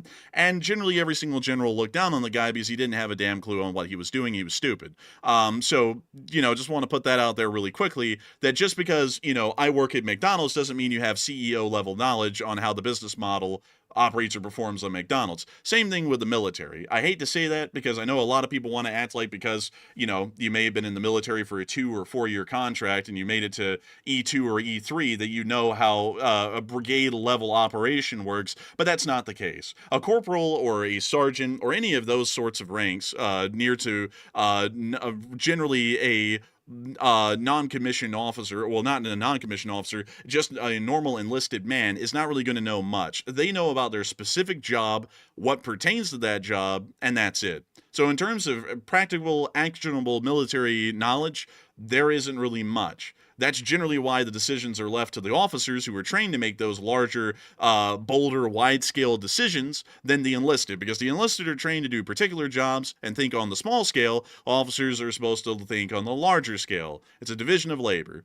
Corporal's not going to know how the military works at the level of the Army group. He's going to know how it works in his squad or fire team level. So with that in mind, that's generally why I'd say the vice president doesn't really know how it works, because there's a little bit of a difference in being a corporal and a little bit of a difference in being the vice president or the president. That's the honest truth. Also, right by there. the way, Also, by the way, I do want to say this as well. I have huge respect for veterans, by the way, like massive respect. But one thing I notice a lot, and mainly it's people that aren't even veterans saying it. Most veterans, like that have been in the military that I know, they're like, hey, look, I was an enlisted fella. I did this. I know everything about how to work on the jets and the F-15s and things like that. But to tell you about like the exact military movements, I couldn't really tell you. Like they'll admit to that. There are some out there that want to act like know-it-alls and they want to act like they know everything. But you have to go to war college to really know how these really high-level strategies work. And War College is pretty much left to senior military officers, DoD civilians, and international military fellows. So not everybody goes to War College. Just because you're in the military, you're not getting that automatically. It's reserved for certain people, and that's what you really need to be a quote-unquote expert on the battlefield strategies. So I just don't understand that why people like pretend like just because were in the military, that gives you instant like credibility to say this is what's definitely happening. It's there's experts everywhere that claim that they know what's going on. There's people that's even been to war college that claim they know what's going on. And they still get stuff wrong even at that. And what I base my knowledge off of is a bachelor's degree and a major in history. And that's what I always base all of my knowledge off of. That's why whenever y'all hear me say, this isn't how it works, I then go into historical examples as to how it works. Because history is a very great template on how things in the diplomatic and military world, really in most facets of life, actually function. Because usually once you break down history, there is some sort of a binary input and outcome to most every situation. And you can also apply that to situations like diplomacy, or in this event, the outbreak of war. You can generally pull from historical knowledge and multiple different conflicts to find the general outcome that would happen in any given scenario or situation like this. Not saying that I'm a military man or a fighting man, or that I'd be able to run an entire brigade and be able to win on the battlefield, but one thing I can tell you is that the broad sweeping strokes of history, or even the minutiae of detail if you wanted to get into that, generally would suggest that some actions are better to take than others. And giving the idea that supporting Ukraine is just prolonging the war and it's not creating any sort of an amenable peace is something that is fairly ridiculous. That's like saying the United States providing in World War II the Lend-Lease to the British and the Soviets was only prolonging World War II, and we simply should have stopped supporting both sides and allow for them to come to a peace talk with Hitler and just let Hitler genocide everyone on the European continent that was under his control at that point. That would be a fairly similar kind of a thing that would be said if the vice president was saying that in a World War II setting. Or, better yet, in a World War I setting, why in the world even go overseas reason fight the Imperial Germans and the Austro-Hungarians in the first place as America? I mean, you know, sure, they sank the Lusitania, but that was a British vessel that just happened to have Americans on board. It's no big deal, and on top of that, anyways, we should stop the fighting here and there. Why in the world will we join the First World War and end up losing about 100,000 men to disease and combat, to just, you know, end up inducing suffering for an even longer period of time? Those are the sorts of comments that would be similar to what the vice president's saying today. Nothing about that makes the war end in any better or amicable of a way. And to be entirely honest with y'all, the idea of just stopping the killing and the suffering just for the fact of it alone is simplifying something that is far more complicated than that, as anyone would know that wars are far more complicated than just killing people. That is like a fifth grader understanding of war, is that it kills people. There is a lot of other things that get involved in actual war, like, for example, the fact the Russians want to control Ukraine. That's a bit of an issue. And the fact that the Ukrainians are a different cultural and ethnic group, which is a very big thing, because generally, Ukraine has a historical reason to know that the Russian Federation will mistreat them if they are ended up completely under the control of the Russian Federation or a Russian-aligned government. So I would have to say that the vice president is generally not that knowledgeable on that matter, in my personal opinion, and for that reason, I wouldn't really take a lot of his comment with a grain of salt on that. It seems to be entirely based off of fiction that he believes in, more so than an actual actionable reality. And sometimes reality isn't the greatest sounding thing. Sometimes it's dirty, like saying that the war has to keep going, but that's the truth of it. But anyways, with that, we are on to the next one. All right, and up next, big shout out to Levi Stratton for putting in a $5 donation, and we do appreciate that very much, Levi, and thank you very much for supporting the channel. We also have a $2 from Bruce Lee, and Bruce said, were there terrifying terrorists or rowdy rebels? We don't really know, at least with what was going on inside of India. We don't know. We don't know if it was the Pakistani army that they were talking about or whether this was an actual terrorist group in the region. It was a little unclear, so I'd have to remain ignorant on that. I'd have to declare ignorance on that at the moment, because we just don't have enough information to know. But I do thank you for the support and helping this channel to keep running. I hope that does address that well. And with that, we are on to the final question of the segment, and then we're moving on into the rest of the news. And this one goes to the live chat. This one goes to Bruce Lee, who said, I wonder if India got a dumbed down version of the French jets. Maybe. Most of the time, most nations that produce any kind of equipment or arms will dumb it down a little bit. The only exception to that is American arms to Israel, which actually are souped up beyond the manufacturing specs that we have in America. But outside of that, usually most of the time, the military equipment and technology is dumbed down a little bit, but not a whole lot. I mean, it's usually just a small change in the avionics or computer systems. Nothing incredibly big. It's just something to make sure that there isn't a perfect copy or key or example to every single version of that aircraft flying in the world at one time. So I would say that the Indian one was dumbed down a little bit, but it probably wasn't dumbed down enough to where it's completely useless, like the ones that the Indian Air Force were using against the Pakistanis, from what I know. So with that, I hope that does address that the best I can. A big thanks to you once again for the support and helping this channel to keep on running, because if it wasn't for folks like you, we wouldn't be able to make this channel possible, and we wouldn't be able to make this thing a reality. And so with that, it is time for us to move on into the rest of the news for the night, and there is still a good bit. Moving on first and foremost into the American diplomatic developments on the upcoming meeting between the United States and the Russian Federation in Alaska, we're now hearing that Zelensky might be present at the meeting in Alaska, and he also may take part in some of the events, according to a White House official. Should we take that at face value? I wouldn't think so at this point, but we'll have to see. Nevertheless, we also were able to hear that the European Union is still generally incensed about the entire ordeal, and we have been able to hear that an official letter has been issued today by President Macron, Prime Minister Maloney, Chancellor Merz, Prime Minister Tusk, Prime Minister Starmer, and President von der Leyen and President Stubb on the Peace for Ukraine ahead of the President of the United States planned meeting with President Putin. So to quickly list off the leaders of all the countries that we're seeing here, this is a joint statement made by the heads of France, Italy, Germany, Poland, the UK, and Finland, who all co-signed this letter that was issued to the United States today, largely demanding that there is a meeting with the Europeans before there is going to be a meeting with the Russians, to make sure that the Europeans' position on the situation is incredibly incredibly clear, which is something that I believe needs to be done, because considering that this is a situation that is in Eastern Europe and it is on the European continent, it would probably make a great deal of sense to confide in the Europeans before we speak to the Russians,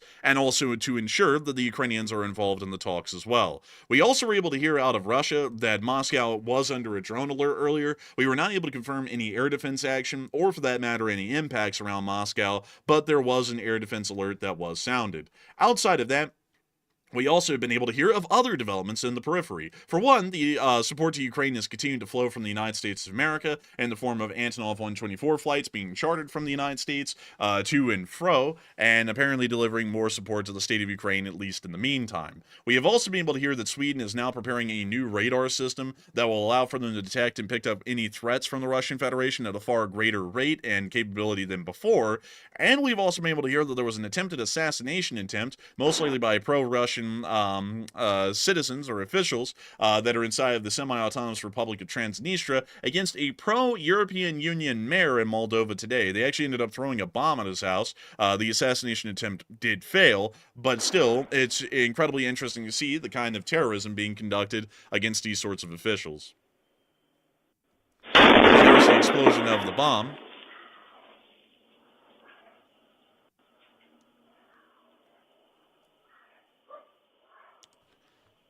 Still quite interesting. Moving on from that and down into the Black Sea, we also were able to hear that there has been a large amount of intelligence gathering flights. Now that the information was accumulated for the month of July, we were able to see that a multinational effort was taken by the United States of America and multiple other NATO countries to continue to conduct reconnaissance against the Russian Federation and their abilities around the Crimean Peninsula and the Russian Don regions.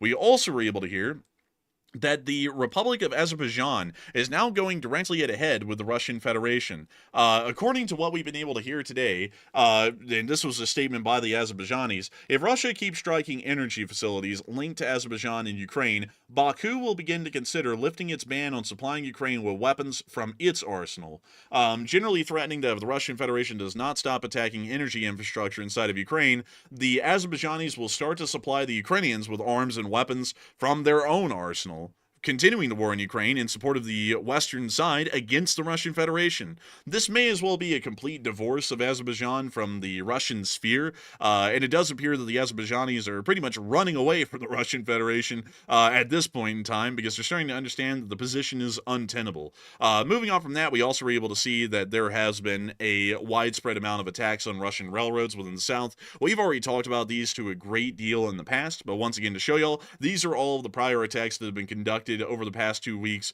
so far on Russian railroads within the region. And moving on out from that and finally on into Ukraine, we also have a great deal of frontline news that has been coming out from the state of Ukraine. The Ukrainian armed forces were able to conduct a successful counteroffensive today near to the Tetkino front at Bezalivka, and were able to push the Russian Federation back out of the country. This is a fairly significant piece of news, as we were able to hear that some units of the 33rd Separate Assault Regiment and the 24th Separate Assault Battalion took part in retaking Bezalivka. Apparently 18 Russian invaders were killed during the battle, and the Russians were repelled and pushed back across the border. We also were able to hear further on down towards the Sumy region of the Ukrainian armed forces and the 144th Special Operations Center were heading towards the front and ended up destroying a hiding Russian drone that was sitting on the street and waiting for them to pass by to be able to pop up and attack them only seconds later. Here's the clip. And there's the drone, and they're lighting that thing up. And it blew up as well, so they got it. But that's the end of that clip, and it does appear that they were successfully able to get the drone before it got them. Moving on out of the Sumy front, however, as we have not really been able to hear of any counteroffensive actions by the Ukrainians that have made ground today, at least around the Sumy region, we are going to be moving on down into the Russian casualty report, which was also fairly decent today. We were able to see that Miss D, Keeper of the Records, has made a return on Sunday. And according to Miss D, Keeper of the Records, troop losses below 1,000, but the average does stay above. 70 artillery pieces lost in a day is the 15th highest daily loss, tied with 3 days in April of 2025, meaning that this year has been an incredibly bloody year for the Russian artillery forces. 4 MLRSs is relatively high compared to past weeks, and artillery and vehicles are consistent over the longer periods. And we were able to hear that 950 Russian soldiers were wounded and killed over the past 24 hours, along with 4 APCs, 126 supply trucks, 1 main battle tank, 70 artillery pieces, 40 drones, 4 MLRSs, and 1 cruise missile. In general, it was a pretty decent day for the armed forces of Ukraine, and it does appear that the Ukrainians are continuing to inflict incredibly high casualties onto Russian artillery batteries, which will be greatly reducing their ability at volume of fire along specific parts of the front line where the Russian Federation is conducting offensives or maybe attempting to conduct a defensive with supporting fire. Beyond that, however, we do know that a lot of people are talking about the European Union's demands that Zelensky be present in the Alaska meeting coming up soon on Friday. And Matthew, what are people thinking about that, and what are you thinking about that as well? All right, so is Zelensky going to be at the Alaska meeting or not? The EU is demanding he's going to be there. Zelensky's saying, I will show up if I'm asked. And right now, the U.S. is not really commenting on it very much. So it looks like 43% said no, Zelensky will be rejected, while 26% said yes, Zelensky will be in Alaska, and 21% said it's truly a 50-50 chance. And I would personally say that if Zelensky does show up to this meeting, it'll probably be something like this. Putin is going to be in a separate room. Zelensky is going to be in a separate room. The U.S. is going to talk to them separately, and they'll never see each other, and it'll probably be meaningless at that point. If Zelensky is not going to be there, then Putin simply gets to go to Alaska, have a photo op with the president, and then the whole thing's over and nothing gets accomplished anyway. So either way you look at it, probably nothing's going to come out of it, but I have a feeling that Zelensky will probably be there, but probably be in a separate room. So I'm with the 21%. I think it's a 50-50 chance. But Enforcer, what say you? I would have to say that, in my opinion, I would have to say that Zelensky is most likely going to be rejected from the meeting, considering that nowadays it's always best to err on the side of the worst possible outcome or decision will be made. I would have to say that he's most likely not going to be at the Alaska meeting, and that means that the meeting will be entirely pointless because the attempt afterwards will be to force a peace onto the Ukrainians on the part of the United States.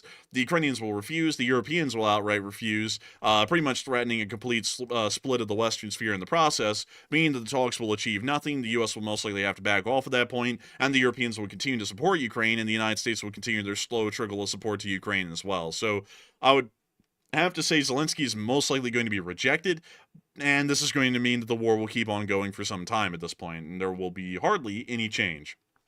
But moving on from that and on out of that news, it is time for us to move on into the rest of the news that we have from inside of the front lines in Ukraine. And moving us on into the area of the Kupiansk front, we have not been able to hear of any significant actions, at least within this area, over the course of the day. It appears the Ukrainian defenses have been able to hold strong, and Russian advances have made it practically nowhere, and have mostly been pushed back, suffering some minimal losses. We have not been able to hear that anything has happened on the Saratov front today. It appears to be largely dormant, but within the Lehman direction, or the Battle of the Severonsky Forest, we were able to see Ukrainian drone forces finding, targeting, and destroying Russian artillery pieces that were attempted to be hidden from view, but not incredibly well. And we see As here, you can see, they tried to hide it behind the logs. The logs didn't do a good job of hiding it, so it got blasted. I would like to say that we blew up that D-30, and we're about to blow up another one. And we can Like see, I always said, you gotta give them the D30. man, that's like them damn triple D batteries, man. Oh, look, that's a D20 right there, actually. And that's the end. Also, by the way, a huge shout out to Greg Carrier, by the way, just throwing a 100 to the fundraiser. Massive right there. Man, I gotta tell you, absolutely incredible stuff. I'd have to say, Greg Carrier, a huge thanks for you supporting this fundraiser tonight. And moving on from that and down into the Donetsk region, we also were able to hear, moving past the Konstantinivka front, since there wasn't a lot of video or picture evidence there today, we were able to see that the Russian Federation has unfortunately conducted a significant breakthrough near to the area of Pokrovsk, specifically on the northern flank of the city of Pokrovsk. Russian Federation armed forces were able to advance around 13 kilometers north on foot over the past 48 hours. Seen here, this is what what the front looked like before. This is what it looked like after. The Russian Federation is now rapidly advancing north to the point. Let me quickly go and show y'all what this is actually looking like around the area of Pokrovsk right now. They are actually advancing far enough north that they have made it to the town of around Novoshikhove, at least in actual practice. This means that the Pokrovsk front is starting to become a lot more dangerous or less tenable, because the city is now being threatened from two sides of a possible encirclement, with pretty much all major supply lines or supply roads into the city being only a couple of miles away from active front lines, meaning that Russian FPV drones and other types of artillery could easily be coordinated to target and strike at any kind of Ukrainian supply vehicles or any sort of Ukrainian movements whatsoever that are attempting to transit in and out of the city. This could start to make the defensive position a lot more difficult to hold, meaning that if the Ukrainians do not repel this northern offensive or breakthrough, at least at this moment, and attempt to push them back as rapidly as they push forward, this may start to make the Pokrovsk front an incredibly difficult one to fight on. And generally, I'd like to always say something optimistic towards the Ukrainian position, but to be entirely honest with y'all, with how this is forming right now, Pokrovsk is actually at a decent risk at the moment of being encircled. So, not really the greatest situation as far as the front lines are going, or have been going. Usually the Ukrainians are able to stop or completely hold any major breakthroughs like these that are attempted, but it appears that this time, one of the first times we've seen in an incredibly long time, the Russians were actually able to make a breakthrough of some sort. The cause of which, or why that was able to happen, is not really known. There has been some rumors that apparently the Ukrainians are not properly manning the line in this direction. Others are saying that the Russian Federation was actually able to create a breakthrough through an actual successful offensive effort, and were able to push through the line for that. We don't know which one's really the case, because once again, the fog of war makes it incredibly difficult to get the minutiae and details unless we have video and picture evidence. And so far, we have no video or picture evidence of this advance in any way to show whether they were able to conduct a successful breakthrough or if they literally just moved forward unopposed for the large part. But moving on out of that, and then further on back towards the area of Avdiivka, we were able to see that the Russian Federation is continuing to move more equipment around the area, and does appear to still be preparing for the major offensive that the Ukrainians alleged was going to be happening about yesterday. I like how there's just like Russians in the park that just happen to be filming all the military movements too. That's kind of crazy. Yeah, I like that. You know, it's a great OPSEC violation, and it really helps us out here in the West with knowing what the Russians are up to and what they might be doing. It really helps out everyone, actually. But moving on from that, and on into the city of Detsk, we also got to see that the water shortage is still ongoing, and multiple people are having to scrounge through puddles to be able to find any sort of usable water, as there is really no actual usable water anywhere within the occupied regions right now.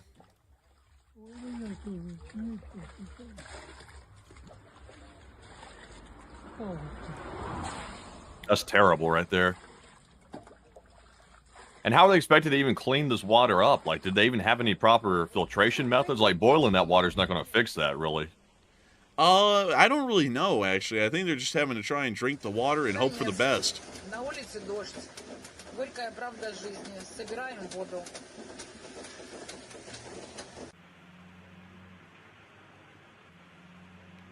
And we see that loads of people are having to come up with a million different creative ways to be able to process or collect water for the larger part, considering that any sort of actual tap water access is completely non-existent at this point for the large part. Макеевка. Воду обещают раз в 3 дня.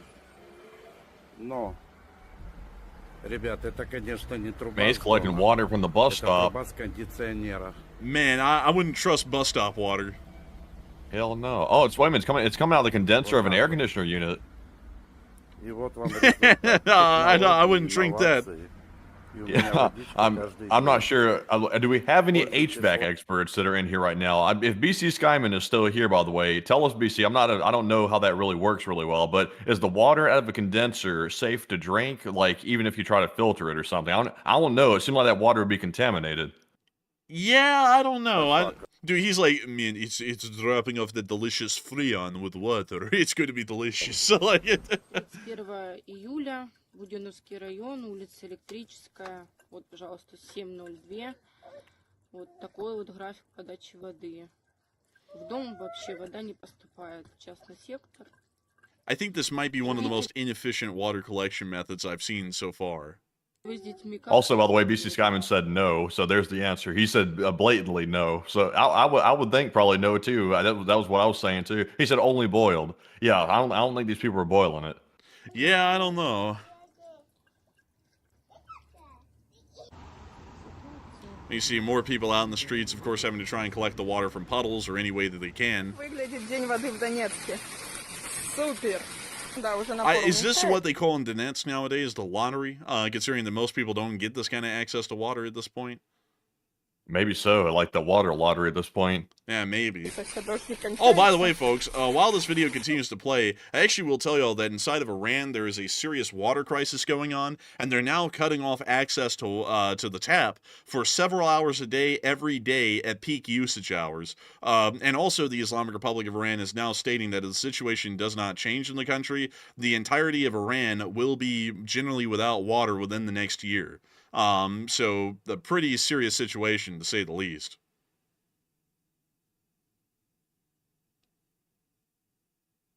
Look at this. They got the floppy hose out on this one.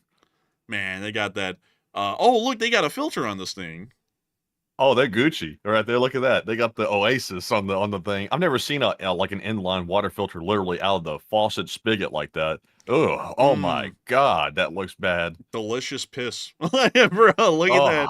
That was like chai tea water. Bro, they getting chai tea out the tap. Bro, that's actually... Dude, you know what, dude? Someone on TikTok's going to clip this here in a second, and they're going to start playing that Russian music. Nes Vitaly Groshi. And they're going to be going, look at how advanced Russia is. Chai tea from the tap. Americans could truly not comprehend this sort of first world luxury. Man, they're about to say, they got the tea, no chai. Man, that's nasty looking. That is terrible, though. And here's the detergent. Oh, no. The water is blue. Blue. Bro, you and me are thinking the same thing. Oh, my goodness. You gotta love that soapy water. But dude, can you do all the jaw movements and stuff before you say it? Like, I know you don't have a camera, but could you do it and then go, the water is blue, and then just no context, move on to the next story?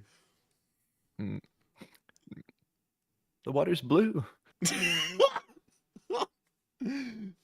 Anyways, in Ethiopia, people are like, oh boy. Oh man. Honestly, that is like a darker shade of blue than Kool-Aid would even be. Like if you like legit made Kool-Aid, like with the powder and stuff like that, it wouldn't even be that blue.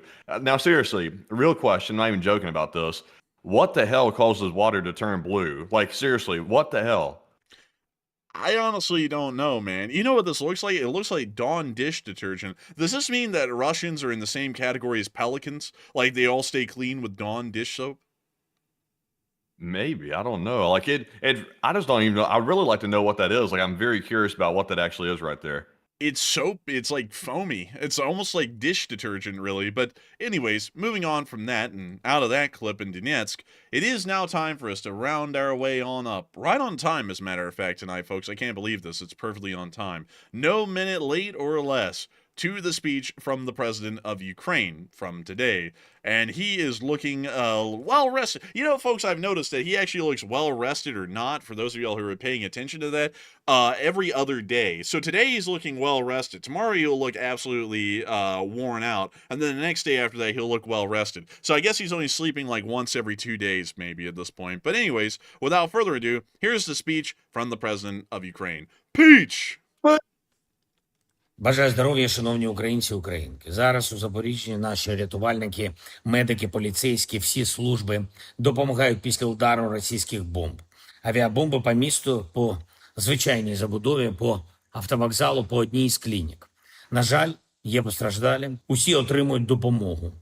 Дякую кожному нашому працівнику ДСНС України. Всім службам за те, що дуже оперативно реагуєте і завжди. За будь-яких обставин зберігаєте життя людей. Сьогодні росіяни по всьому периметру фронту, у прифронтових громадах, у прикордонних містах, наших селах, вони знову продовжили забирати життя. Жодні дедлайни, жодні очікування від них не працюють. Вони не хочуть зупиняти вбивства. Єдине, що вони шукають, це шлях, як вбити Україну. Ми чітко розуміємо загрози. Всі партнери так само, як ми, абсолютно чітко розуміють загрози. Всі бачать, що жодного реального кроку Росії до миру, жодного кроку на землі чи в повітрі, які могли би зберегти життя, немає. Тому потрібні санкції. Потрібен тиск. Сила потрібна. Сила, передусім, Сполучених Штатів, сила Європи, сила усіх націй світу, які хочуть миру та спокою у міжнародних відносинах. Якщо Росія не хоче зупиняти війну, значить треба зупиняти її економіку. Майже цілодобово цими днями ми говоримо з усіма, хто поважає міжнародне право. Будуть ще зустрічі, будуть ще контакти. Тільки за цей день я говорив з прем'єр-міністром Швеції, з президентом Казахстану, з президентом Азербайджану. Також ми говорили з президентом Франції. Чітка підтримка нашої незалежності, нашого суверенітету, територіальної цілісності України. Треба якнайшвидше завершити війну чесним миром. Чесний мир потрібен. Чітка підтримка того, що все, що стосується України, має вирішуватись за участі України. Так само, як це має бути і щодо кожної іншої незалежної держави. Всіх треба поважати. Дякую всім, хто саме на такій позиції разом з Україною. Також готуємо зі Швецією нові кроки у розвитку нашої української бойової авіації. Це може бути сильний проєкт на десятиліття. Я хочу також відзначити окремо нашу енергетичну співпрацю з Азербайджаном.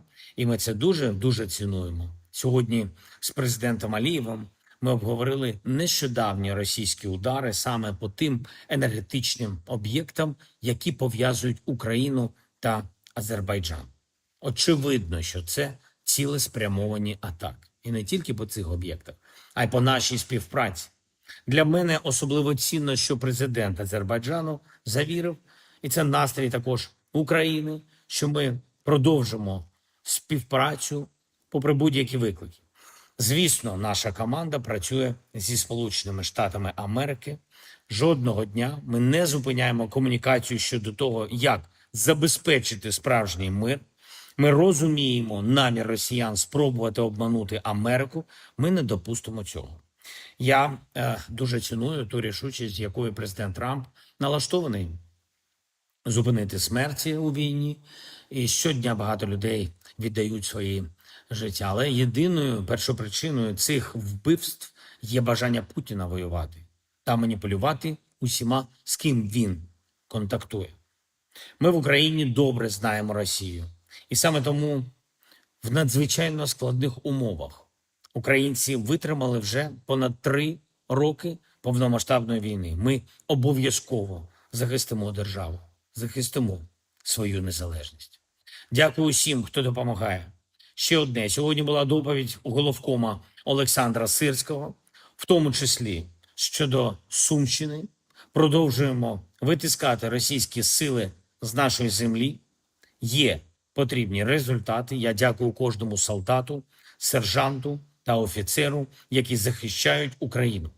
Нашу Сумщину, Харківщину, нашу Донеччину, Луганщину, наше Запоріжжя, нашу Херсонщину.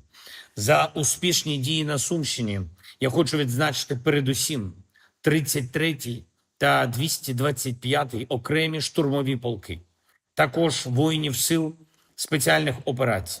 Дякую вам за стійкість та знищення окупанта на Покровському напрямку. Цей напрямок залишається дуже важливим, дуже складним. Я відзначу 14-ту бригаду оперативного призначення Нацгвардії, воїнів 155-ї окремої механізованої бригади, 1-го штурмового полку, 2-го батальйону 92-ї окремої штурмової бригади та аеромобільного батальйону нашої 79-ки. Дякую кожному, хто на передовій, на бойових постах і завданнях, кожному, хто б'ється за нас, за Україну і наші національні інтереси, як за себе самого. Відчуваю вашу підтримку. Обов'язково захистимо Україну. Слава Україні! Heroям slava. And with that, that is the end of the speech from the president of Ukraine over the past 24 hours. And it is time for us, great folks, to move on into the second segment of this stream, where we get to talk to each and every one of you. And it's going to be a fun time, because tonight is the Sunday fundraiser night. So that means we get to address all kinds of live chats. And usually we have to address a big queue of super chats. Those are the folks who financially support this channel to help it keep running. But tonight is the one night of the week where we get straight into live chats, except for the small amount of super chats that we did accumulate, because YouTube has not fixed that loophole yet where you are allowed to throw in a super chat on a Sunday, although you shouldn't be able to. No, nothing wrong with the people who are. We do thank y'all so much for enjoying the channel enough that y'all would still want to support it. It's just that we like to make the support as divided as it can be. Like, on one specific day, all of the money that people throw in specifically goes to the channel, and then on one day of the week, it all goes to a nonprofit. And unfortunately, because of this loophole, it's not as segregated as I'd like it to be with how the money works and where it goes, but we just have to work with it because it's a YouTube feature now, and we can't work around it, and I find that to be very sad. But nevertheless, it is time for us to get on into this last segment of the stream. And Matthew, do we have any polls to address here, or do we just go straight into the questions, perchance? So we have no polls left to address. And it's time to jump right into our live chat questions of the night. We've got a lot of really good questions tonight, and we've also got the Morse code decoders of the stream as well. And tonight we had Paul Schultz, Kevin J, Mason Miami, Joni Dog, Norm Pritchett, Arabel Garbo, Her Royal Fluffiness, Kush, and Copio Terex. They said the Morse says India and Pakistan are going at it almost right before the early fall. LLT, LOC. And that is the sound of money, which is what the Indians and the Pakistanis are going to be hearing leaving their pockets once they get into the second war. Who would have seen it coming? Well, we did, pretty easily, actually, here on the channel. But, you know, who would have seen this coming? A second war between India and Pakistan in 1 year? It's almost like that ceasefire that we said was really cheap and didn't achieve anything, was really cheap and didn't achieve anything. It's like the analysis is goated. And you know what's crazy? You know what's crazy? Is that we didn't have to be the Secretary of State to know it. Oh, analysis and common sense goes a long ways in the modern world. A lot of people don't know that. But beyond that, I hope that does address that Morse code message incredibly well. A huge shout out to the Lee Spring Army Signal Corps for continuously getting that correct time and time again. Y'all are very impressive with that, and we thank y'all for continuing to tell the entirety of the Lee Spring Army what the Morse code message is. And so with that, we are about to be moving on into the questions themselves. And Matthew, what do we got for those questions?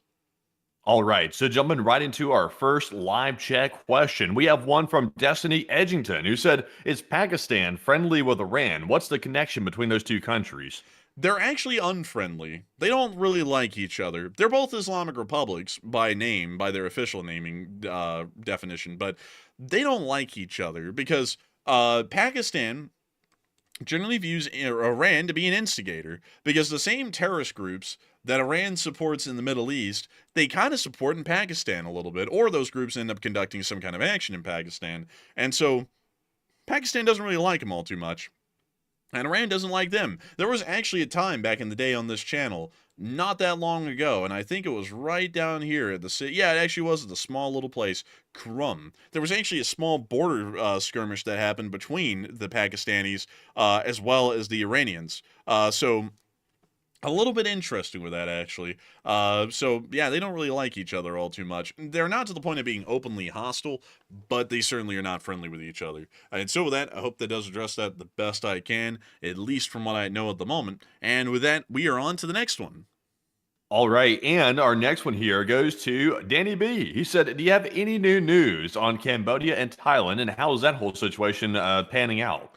So for now, we're hearing that it once again died down. The ceasefire was signed, then the ceasefire was broken. And now we haven't really gotten a lot of additional developments about what's happened after the ceasefire is broken. So we're guessing that it just died down again on its own. but without a ceasefire, because technically the first ceasefire was broken, so they'd have to have a second one laid out. But nothing's happening at the moment right now, so we don't know what's up with that. Maybe there was some undue pressure. Well, not undue pressure. Well, it was undue. Maybe there was some undue pressure put on them behind the scenes to stop it again without a real ceasefire being agreed upon or thrust upon them officially. But that's what we're understanding at the moment. It does seem to have died down for now, but once again, just for now. It will most likely start back up again here in a little bit. But with that, I hope that does address that the best I can. And also, really quickly, folks, I saw someone say something a while ago, and I was thinking, I was like, let me go look at this really quickly, because some people were saying that my statements about the vice president's military experience were incorrect, and that he actually knows way more than I'm saying that he does. I went and looked just to make sure, because I want to make sure that I'm not saying anything that would be factually incorrect. He served 4 years, which is the minimum contract length in the modern day, in the United States Marine Corps. He served in a non-combatant role when he was deployed to Iraq, meaning that he was not shooting at anyone and no one was shooting at him. And it appears that he served as a journalist and ended up writing some articles and taking some pictures while he was over there on his deployment, and then he came back home. And then once his 4-year contract ended, he decided not to re-enlist, and then he went and used his GI Bill at Ohio State University or something along those lines. So with that in mind, just gotta be honest here really quickly. I mean, I'll because I don't want to fib with people. I have a great respect for people who were in the service, but at the same time, I know a lot of people who are in the service that I knew from school, plenty of them. And they're in all kinds of different branches. Some of them are in the Navy, some of them are in the Army, some of them are in the Space Force. And they are not general level tacticians or strategists just because they're in the military. Like, that's no offense to them. They know their jobs insanely well. The little specific window of knowledge that they have to do their job in the military, they are actually experts at. Incredibly good. But the thing is that just because someone's in the Space Force, they're not going to know what Space Delta, 9 or Space Delta 3 is going to be doing. And if they're in the Marines, they're not going to be able to know, well, they won't know all of the details of what Force Model 2030 looks like or what that's going to be. Those sorts of things are something that you don't really know because that's not what you need to know. If anyone's ever been in the military, and I personally haven't, but I know plenty of people who have, and they tell me all the same thing, you don't know shit about anything beyond the job you're doing. Most things are considered on a need-to-know basis in the military, and if you're not on a basis where you need to know information, you're not going to get it. So saying that someone who was a corporal in the Marine Corps that served 4 years as a journalist has more credence or knowledge on a topic like foreign policy or anything on that lines compared to us just because they happen to be a Marine for 4 years. I mean, hell, I went to college for 3 years and got a bachelor's in history, and then on top of that, I've been doing this for an additional 3.5 years. So in terms of knowing how foreign policy works in the realm of history, and also of tried and true examples for the 3.5 years, hell, you might as well consider that I've been in the study of foreign policy and foreign policy history for about 7 years at this point, cumulative amongst both things. So, not to make it a pissing contest of knowledge or intelligence, but just the premise of the statement that was made alone today isn't, an incredibly wise statement to say that supporting the Ukrainians is just prolonging the war. Because if you make that statement in any other conflict, in any other time in history, that us supporting our allies is only prolonging a war, it doesn't really stand up to scrutiny at all. That's like I brought up all the examples earlier. Like, for example, saying supporting the British through the Lend-Lease is a complete waste of time. We could just make peace with the Germans and stop all the killing right now. When y'all hear that statement, I know all of y'all are going to cringe because that doesn't even make any sense. Like, especially in hindsight now, knowing what happened, that doesn't even make any sense at all. So, I hope that makes, that puts 2 and 2 together. A massive respect to all of those currently serving and those who have served, but at the same time, for the purposes of discussion out here, just because someone has served does not mean that they're a de facto subject matter expert on anything pertaining to a rifle or the military compared to us, just to say that really quickly. Like, sometimes it may be, Like, sometimes we might be wrong, or sometimes we might not know everything about a certain item, but that's not always the case just because someone happened to be a corporal in the Marines. Just I got to be entirely frank with that. But anyways, with that, we are on to the next one. And our next one goes to the average mountain man. And he said, what are the odds that India and Pakistan march into war if China decides to kick off the Taiwan invasion in the next couple of years? I would say that the chances of India and Pakistan going to war are pretty much completely detached from China invading Taiwan, because their war more so works off of the timetable of when is Pakistan running out of water. And they're running out of water in this fall. That's a guarantee. So I would have to say that generally, from what I could tell you, it's not going to really matter too much if China invades Taiwan or not. It's going to more so matter that the Pakistanis run out of water, and then they have to act because they're starting to run out of their water supplies. So with that, I hope that does address that the best I can, at least from what I would know. And with that, we are on to the next one. And our next question goes to Chargy. And Chargy said, I can't believe this war is still a thing so many years later with Ukraine and Russia. And don't y'all think the U.S. could end it tomorrow with strong force, like make actual peace? And no, I don't think they can.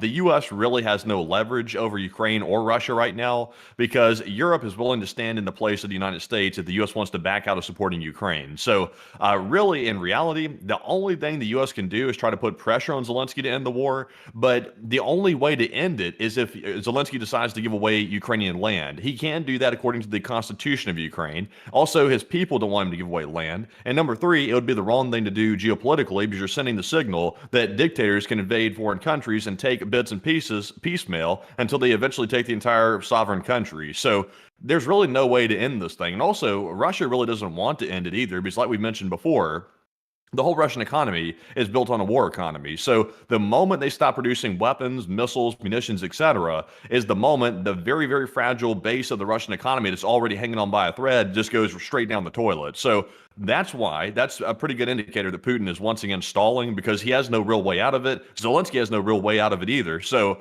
basically, it's duke it out until one of the leaders get taken out, basically, Zelensky or Putin. And, when that happens, we'll have to cross that bridge when it gets there, if that ever happens. So we'll just have to see. But Enforcer, what say you? There are some things that are outside of our power, and forcing an end to a war and actually making it stick is one thing that is out of America's wheelhouse. No country on earth can do that. Even the United States, with how powerful we are economically and militarily, that's still not possible. That's something that a lot of people misunderstand here in America, and I wish people would start to understand that there are practicable limits to what the government can do. The government cannot stop, just to be honest, the government cannot stop plagues, pandemics, wars, natural disasters. Those are things that are outside of the government's control. All they can do is try and mitigate the fallout or try and kind of steer how things go a little bit. But generally, we're on a wagon that's on fire rolling down a hill, and the only thing the government can do is kind of steer it to where we don't run over a boulder and end up breaking the whole wagon apart and get everyone killed. That's really all the government can do in most situations. And in foreign policy, America's control of foreign policy matters that are outside of America's borders are quite truly only influence related. There is no actual actionable power that America has to stop a war. Because here's what we do.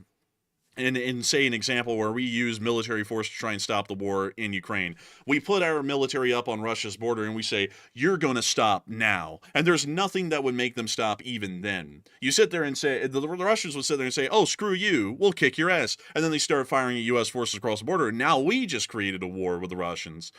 We didn't stop the war, we just got involved in it. And that's something we can do. We can get involved in the war on Ukraine's side and fight it with them. That's something that we are in control of. But we are not in control as to whether both of these warring parties, the Ukrainians and the Russians, will actually end this war. We can influence it a little bit. We can try to get them to end the war, but we can't force it. That's just completely out of America's control. And that's one thing that I find really annoying about how the American government is viewing itself right now and in the prior administration, is that they view the American government as this omnipotent, godlike power in the world that can literally do anything with no limits. And that's just not the case. You just can't do that. Like America's abilities are limited like any other country's.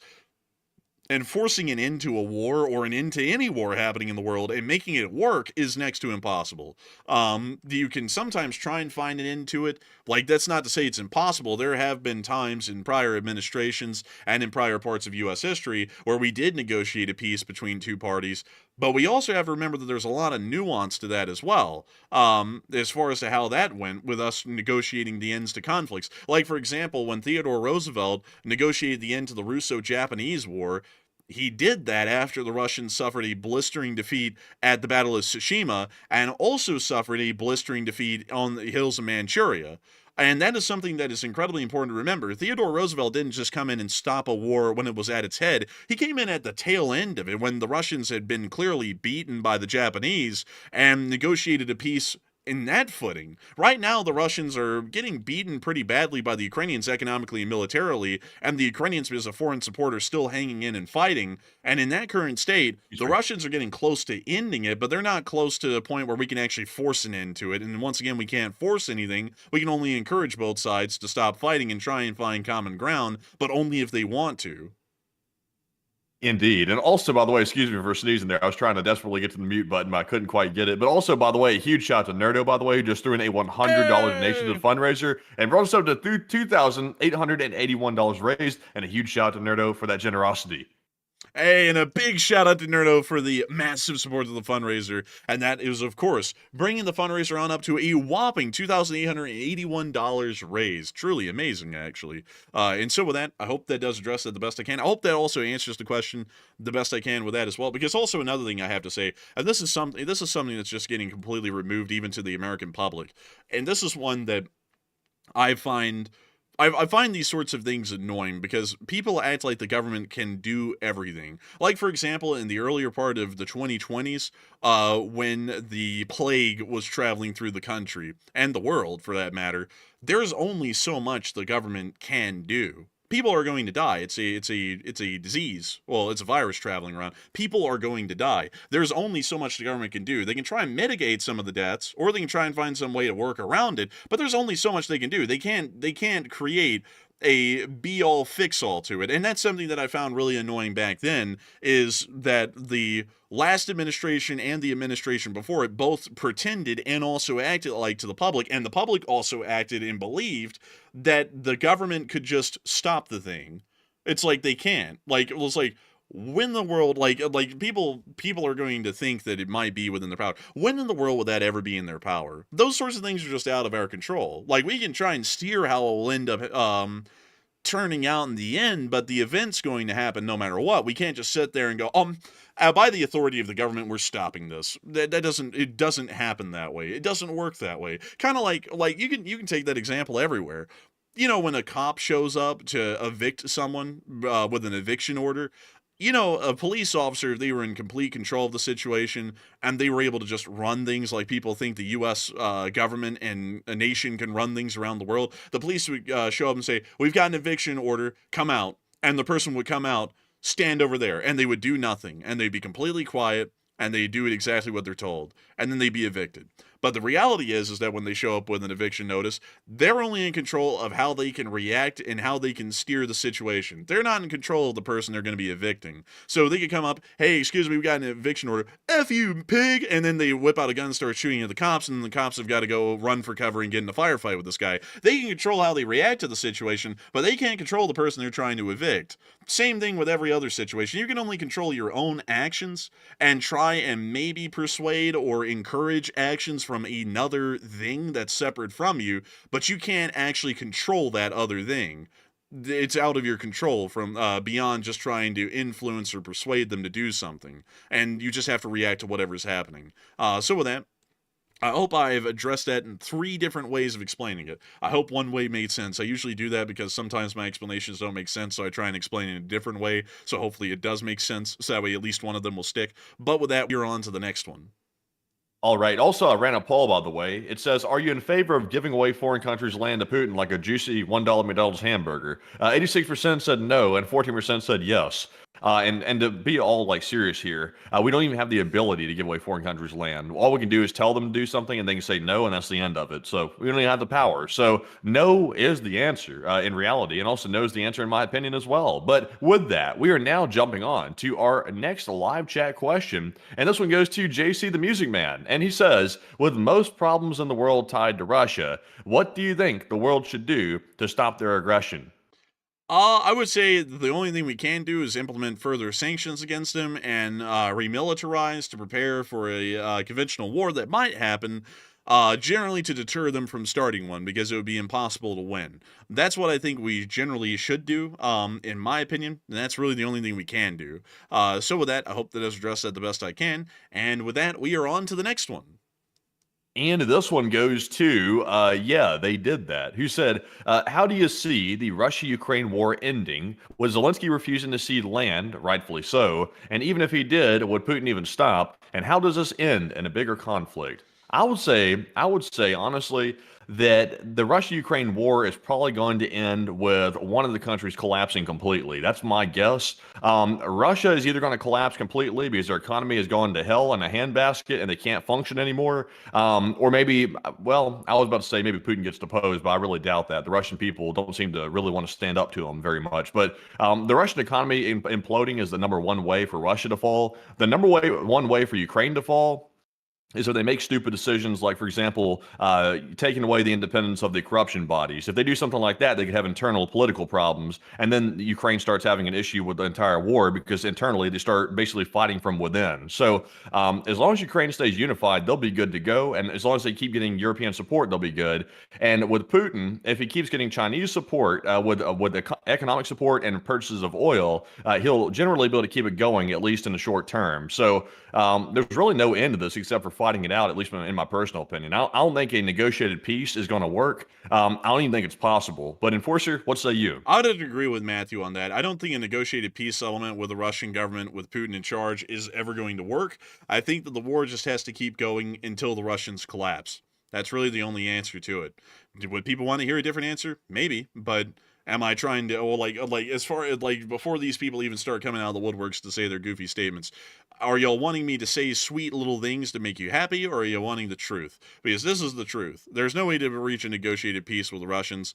That's just what it is. We have to keep fighting the war until they either collapse or until Putin's dead, one or the other. So I hope that does address it the best I can. And also, really quickly, folks, I don't want anyone to think I'm getting angry with the general audience when I say that kind of stuff. One thing that I'm always responding to or thinking of is how some people who think they're really high and mighty will always respond to stuff. Because there's always someone out there somewhere, whenever you say the answer to what's going on right now is that you just have to keep fighting, you have to keep pressing forward, someone always comes out of the woodwork and says something like, oh, you're just a warmonger. Like anyone would want to have more war. And they don't get at all that the world that they live in is in the pretty little comfortable way that they live it, to be able to, have their goofy political opinions that are living in fantasy land on both ends and all that sort of stuff. The only reason why they get to live in a fantasy land in a coddled country like we do is because we went out there and we did nasty things back in the day. Could we have given up on fighting the Nazi Germans in 1943? Oh, hell yeah. We could see that the entirety of most of Europe was still Nazi controlled to this day if we just gave up. But we didn't. That's why America is so economically successful now, because we crushed the Nazis and then built a economic powerhouse out of Western Europe afterwards to trade with that made us a load of money and brought the good times to America that people are still generally living through to this day, or at least seeing the waning end of it to some extent. Some people would say, oh, well, I can travel around the world. Yeah, because, we went and nuked Japan. You wouldn't be traveling to Japan right now if we didn't nuke them, because they would still be Imperial Japan to this day, and they'd still be an enemy of the United States. You wouldn't be able to travel to South Korea either, because that'd also be a colonial holding of the Japanese. You probably wouldn't be able to do a lot of things that you do today, because back in the day, people made the decisions that I'm saying to make. Sometimes the answer isn't the sweet one. It isn't, why can't we all stop the fighting? And then start singing, why can't we be friends and all hold hands and jump around the fire? That doesn't work in real life. This is the real world. Nasty business out there. And you've got to understand that that's what it is. Do we want it to be different? I mean, maybe, but that's just dreaming. We're living in a reality here, and that's what we've got to work with. So I hope people understand where I'm coming from whenever I say, oh, and some people are about to say, and I start going into an additional tangent on the whole thing, because there's always some dreamer out there who acts like they have the whole thing figured out because they're stuck up on some notion that will never work in real practice. But anyways, with that, Even the bots get to you. well, it's not just the bots, man. You know who I'm talking about. It's those people who just pop out of the woodwork and will say something goofy. And I wouldn't even bother addressing it personally. I mean, me personally, I would. You always have to address the critics, like every once in a while at least. But anyways, with that, we are on to the next one. And our next one here goes to Betsy, who said, is an India-Pakistan conflict a type of proxy war between Russia and China and therefore beneficial to U.S. aims? Technically, not really. India is more so a more important power than Russia these days in every metric. So really, the India-Pakistan war is a war between those two states directly. And while they do get some arms support and buy weapons from other countries outside of themselves, like China and Russia, it really is more so a running issue between those two than it is a proxy war between China and Russia. So I hope that does answer that the best I can. And with that, we are on to the next one. And we got a question here from Live Animal, who said, I have an inkling. And also, I want to pull up that's a real word in a minute, an inkling, because I've heard people use that, but I want to see. But he said, I have an inkling that something positive might come out of the meeting in Alaska, and what are y'all's thoughts?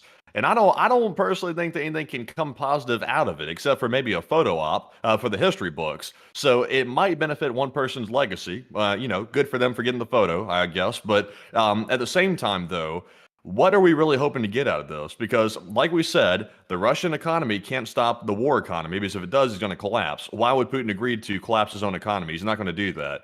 Number two, why would Ukraine agree to give up land that is rightfully theirs that Russia stole? They're not going to do that either. So what are we left with?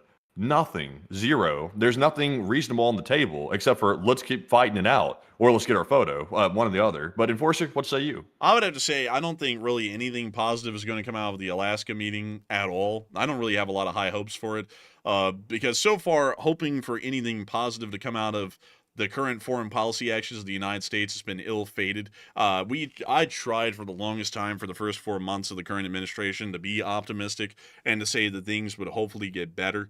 And they're not, and they're getting worse. And I'll be honest with y'all. The last administration, I'll be honest with y'all, the last administration set the bar so low on doing almost nothing around most of the world, I thought it could only get a little bit better from here no matter who's in charge.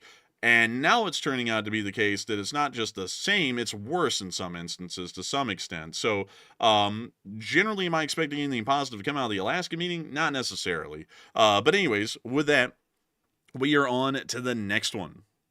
And our next one here goes to Dave Katz. He said, have you heard the reports that one of those media outlets was spying for Hamas and the IDF eliminated him and his colleagues, and can you confirm? And no, we can't confirm. That's the question I had earlier today, or early on the stream, was where is Israel getting this information that these individuals were allegedly connected with terror groups? Now, we did see there did appear to be a photo with one of the journalists, at least allegedly, taking a photo with one of those former terror leaders that Israel had taken out. So that would seem to lean toward the idea that the individual might have been maybe associated. But then again, journalists' job is to interview people, and sometimes interview nasty people just to get their perspective and show it so that way the world can see where these nasty people are coming from. But, I haven't seen any concrete evidence of anything. I've just heard claims from Israel. So that's a really shaky ground to build a claim to, eliminate somebody. That's really shaky ground for that. So I don't know. But Enforcer, what say you? I would have to say we haven't really seen any discernible proof so far.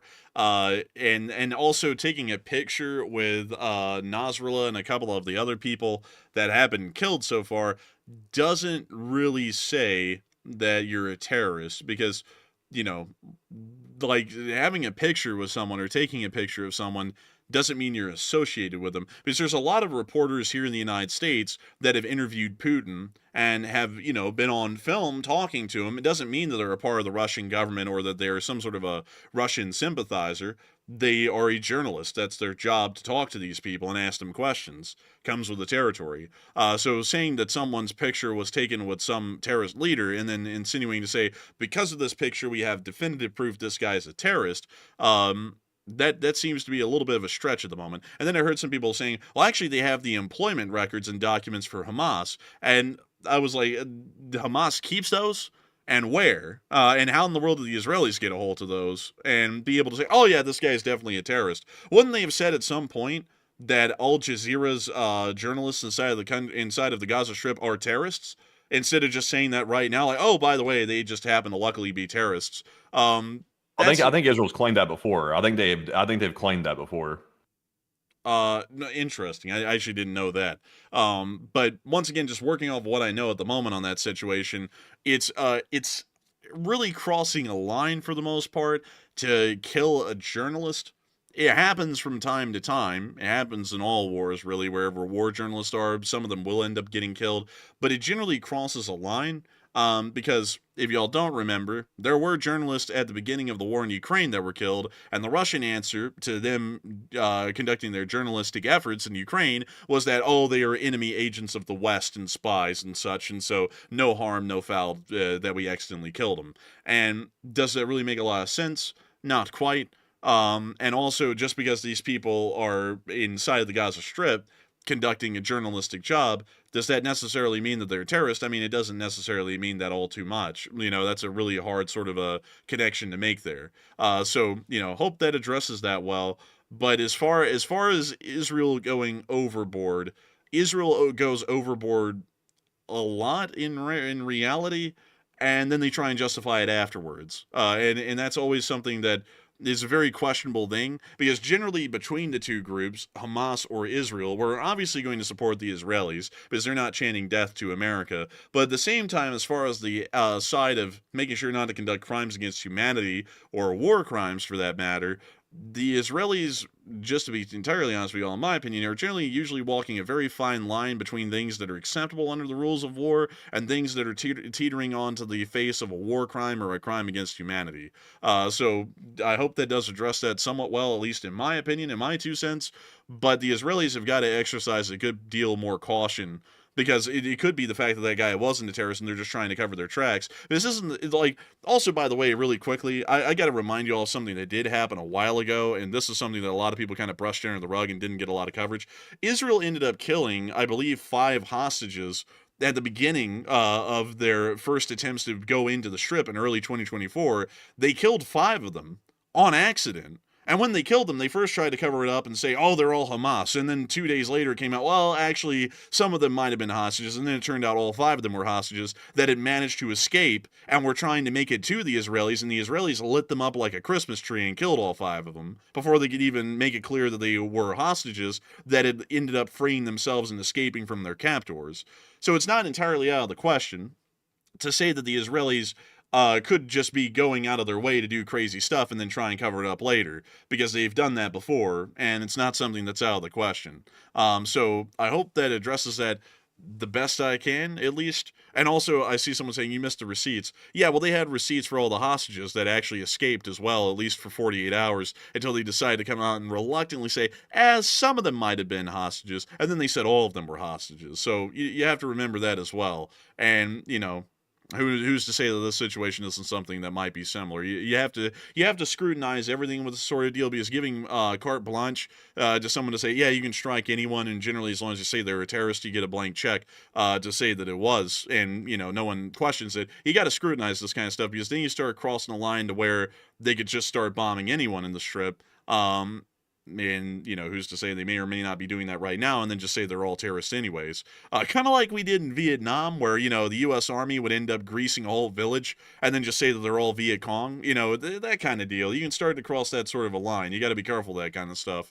But anyways, with that, we are on to the next one. And our next question here goes to Richard. And he said, my question is, why not blockade completely Russia, at least on the sea? Why don't we blockade all their ships? that is an act of war, a direct act of war, actually. So that's generally why we're not doing that, is because that quite literally is the beginning of a war against the Russians, as a naval blockade. So I hope that does address that the best I can. And with that, we are on to the next one. And this one is going to go to Rick, who said, what kind of military help could Azerbaijan send to help Ukraine defeat Russia? And what kind of impact would this have on the war if they decide to start supporting Ukraine? They can send small arms rounds, small arms, artillery rounds, some munitions, and that's about it. They don't really have a lot in Azerbaijan in terms of usable military equipment such as vehicles and weapon systems, but they do have a lot of munitions that are just sitting around. So they could use those and provide those to the state of Ukraine. So that appears to be the extent of Azerbaijani support that we could tell. So with that, I hope that has addressed that well. And with that, we are on to the next one. And we have one from Rick. And Rick says, once again, he says, do you think the U.S. and others long-range missiles will ever be deployed and given permission to use in this war in Ukraine and Russia? And couldn't these make a huge difference in the conflict? And whose long-range weapons? The U.S.'s long-range missiles be used in the Ukraine war?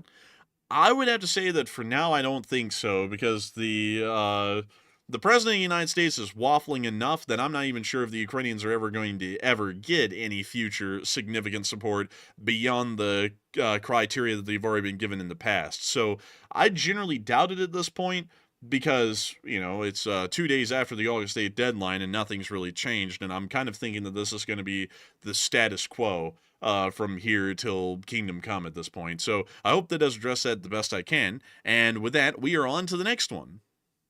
And this one goes to Andrew Honeycutt, and he said, I'd like to hear you and Andrew's opinion about economic symbiotic relationships, given the fact that economic warfare has been the trend for a very long time.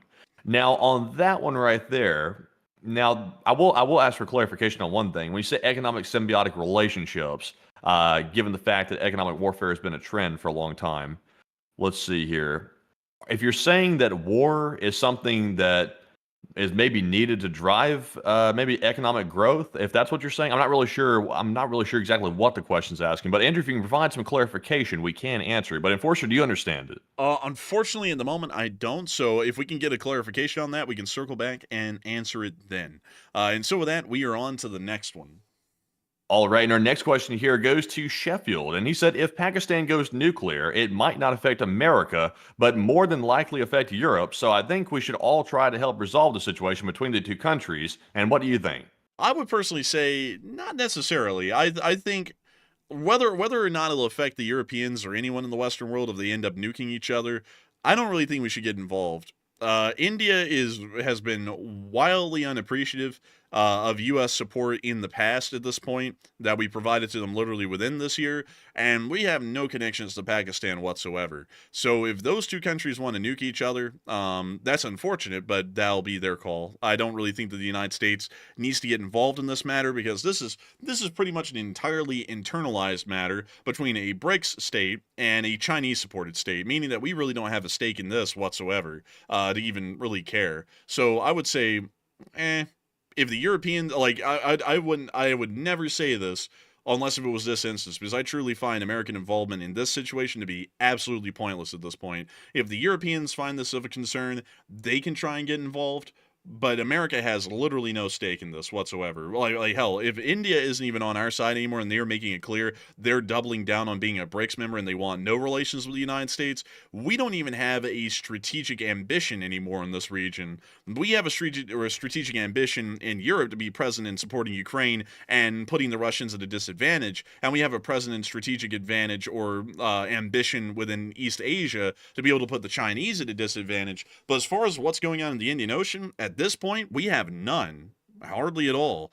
So I would say that we shouldn't get involved, and if anyone wants to get involved, the Europeans could, but I don't even think the Europeans would find this to be a big enough issue to get involved either. And also on top of that, to think about it this way, if they end up nuking each other, a BRICS state is completely wiped out, and then a Chinese-backed Pakistan is also completely wiped out as well. Not to look at it in an incredibly crass way, but strategically, if they end up destroying themselves, America stands to benefit a great deal, at least within the region, or at least on our global positioning. They kind of screw themselves over at that point, and they benefit us in the process. So I don't really think we should get involved all too much. But with that, we are on to the next one.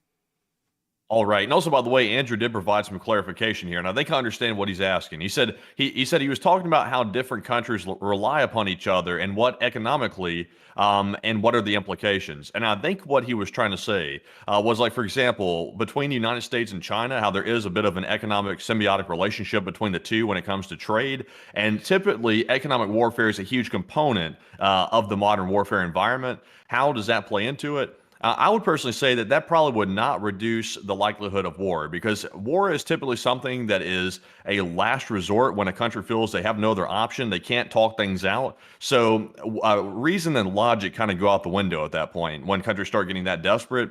So even though it would cause both economies to be pretty much shuttered to a large extent, not collapsed, but it would shutter them greatly, the Chinese economy and the U.S. economy. If China decided we got to go to war over Taiwan, they would simply take the hit and they would try to roll with it and move on beyond it. So I don't think it really has a big role to play in preventing a war, if that's the question. But Enforcer, what say you? I would have to say that it has some impact on how a war ends, but it doesn't really have an impact on if a war begins or not, because before World War I, Germany actually had a significant connection economically to imports from the outside world, and while it didn't stop them from entering World War I, it sure as hell brought the war to an end for them, because they were suffering crippling shortages of every type, including food, wool, textiles, anything, any basic material. They practically ran out of all of them by 1918. So that's what generally brought Germany to its knees once the war began. But as far as economic symbiotic relationships, they really don't have much in stopping a war or generally curbing a war from happening, but it does have a great deal in impacting countries enough that it forces one to end the war because it's suffering from great economic strain or collapse for the large part. So with that, I hope that does address it the best I can, at least in my opinion. And with that, we are on to the third to last question of the night. And this one goes to Avari Mandabratis, who said, so if Russia is backing India and China is backing Pakistan, doesn't that pit Russia against China? Not really. Russia doesn't actually support India. They just give them stuff because India pays them. It's kind of like saying, does Harrison Ford like Star Wars? The answer is no. He hates Star Wars. He just it was in the Star Wars movies because he got paid. And that's kind of the same situation that India has with Russia and Russia has with India. India pays them for weapons, and that's about and also for their oil. And beyond that, Russia really has no dams to give about the Indians. And also the Chinese have really no dams to give about the Pakistanis. As far as the Chinese are concerned, the Pakistanis are just buying their weapons, and they really don't care if Pakistan is a great friend of theirs or not in the long run. They're just there to sell them weapons and to make money off of that in the short run. So as far as the two sides go, I would have to say that this really isn't a proxy war. They just happen to buy stuff from other people. Because on top of that, we could also say this is a proxy war between China and France, because France also sells weapons to the Indians. But they don't. France just wants to make money off of selling jets, and India happens to be buying, so they're selling. But beyond that, it's not really a larger proxy war between the Chinese and the Russians. It's just the fact that the Indians and the Pakistanis hate each other, and they prefer to kill each other with weapons made in foreign countries. So with that, I hope that does address that the best I can, and we are on to the second to last question of the night. And this one goes to Burnaby Alex, who said, if the WWE had a cage match between Putin and Zelensky, who would win? Honestly, my money would be on Zelensky at that point. I think Zelensky would come in really fighting hard. He'd probably come in and say something along the lines of, I'm going to put the hurt and the smackdown on Putin's ass. He's going to get hit real hard, and he's going to go down on the mat, something like that. And Putin would probably just try to probably not try to piss himself or something. But Enforcer, what say you? Putin is an old man. He's in his late 70s. Zelensky's, I think, in his late 40s. So just by age difference alone, Zelensky ought to win because Putin's going to be a lot more frail. So I put my money on Zelensky. So with that, I hope that does address it the best I can. And with that, we are on to the final question of the night. So who is lucky last person to throw in the lucky last question of the night? Oh, and also it looks like everybody got a kick out of that whole thing right there. Honestly, I would be curious to see who would win between an MMA match or even a WWE match between those two. But anyways, our last question of the night here goes to none other than Fred Zerzal. And Fred said, "Were you able to verify that Ukraine was able to steal all the top secret information about the new Russian submarine? And if so, do you think they'll use it to sink it?" I thank you so much for the question, Fred. Unfortunately, I was not able to find any credence to that story, at least from a reputable source, when I went looking around last night. So, unfortunately, I'd have to declare ignorance on that because, as far as I could tell, it doesn't really appear that that actually happened from what I could see. So, I hope that answers the question well. And with that, we've reached the end of tonight's stream. I've got to thank each and every one of y'all so much for watching tonight. We have had an absolutely incredible night tonight. We had 16.5 thousand viewers at the peak. 140,000 people have watched this stream before it ended. We also were able to raise $3,264 as of the count right now for Razum for Ukraine. A massive thanks to each and every single one of y'all for supporting this fundraiser tonight and being here. It's been an absolute honor and a pleasure to be able to run this fundraiser stream for each and every one of y'all tonight to cover this news. And of course, we will be seeing y'all on Tuesday at 10 p.m. Eastern time to cover the next 48 hours of news from around the world. And if there is a short war video to be made, Enforcer Matt will be the one making it tomorrow. And so with that, good night, good luck, take care, stay safe, Slava Ukraine, long live the Lee Spring Army, and long live the Republic. And I hope to say thank you all so much for joining us tonight on stream, and huge shout out for massive fundraiser 3,264 smackaroos, and thank you so much for helping to support Razum for Ukraine. And also, by the way, I got to stop that because my voice is getting scratched and it's hurting. But anyways, a huge shout out to all 140,000 people that were here tonight, and a huge shout out to everybody for making the Sunday night fundraiser a huge success once again. And we will see you all on Tuesday night at 10 p.m. Eastern for the next Nightly War News stream, and tomorrow as well on a short war video if there is enough news to cover. And thank you all for joining us once again, and of course, Slava Ukraine, Heroam Slava, get some rest, and good night.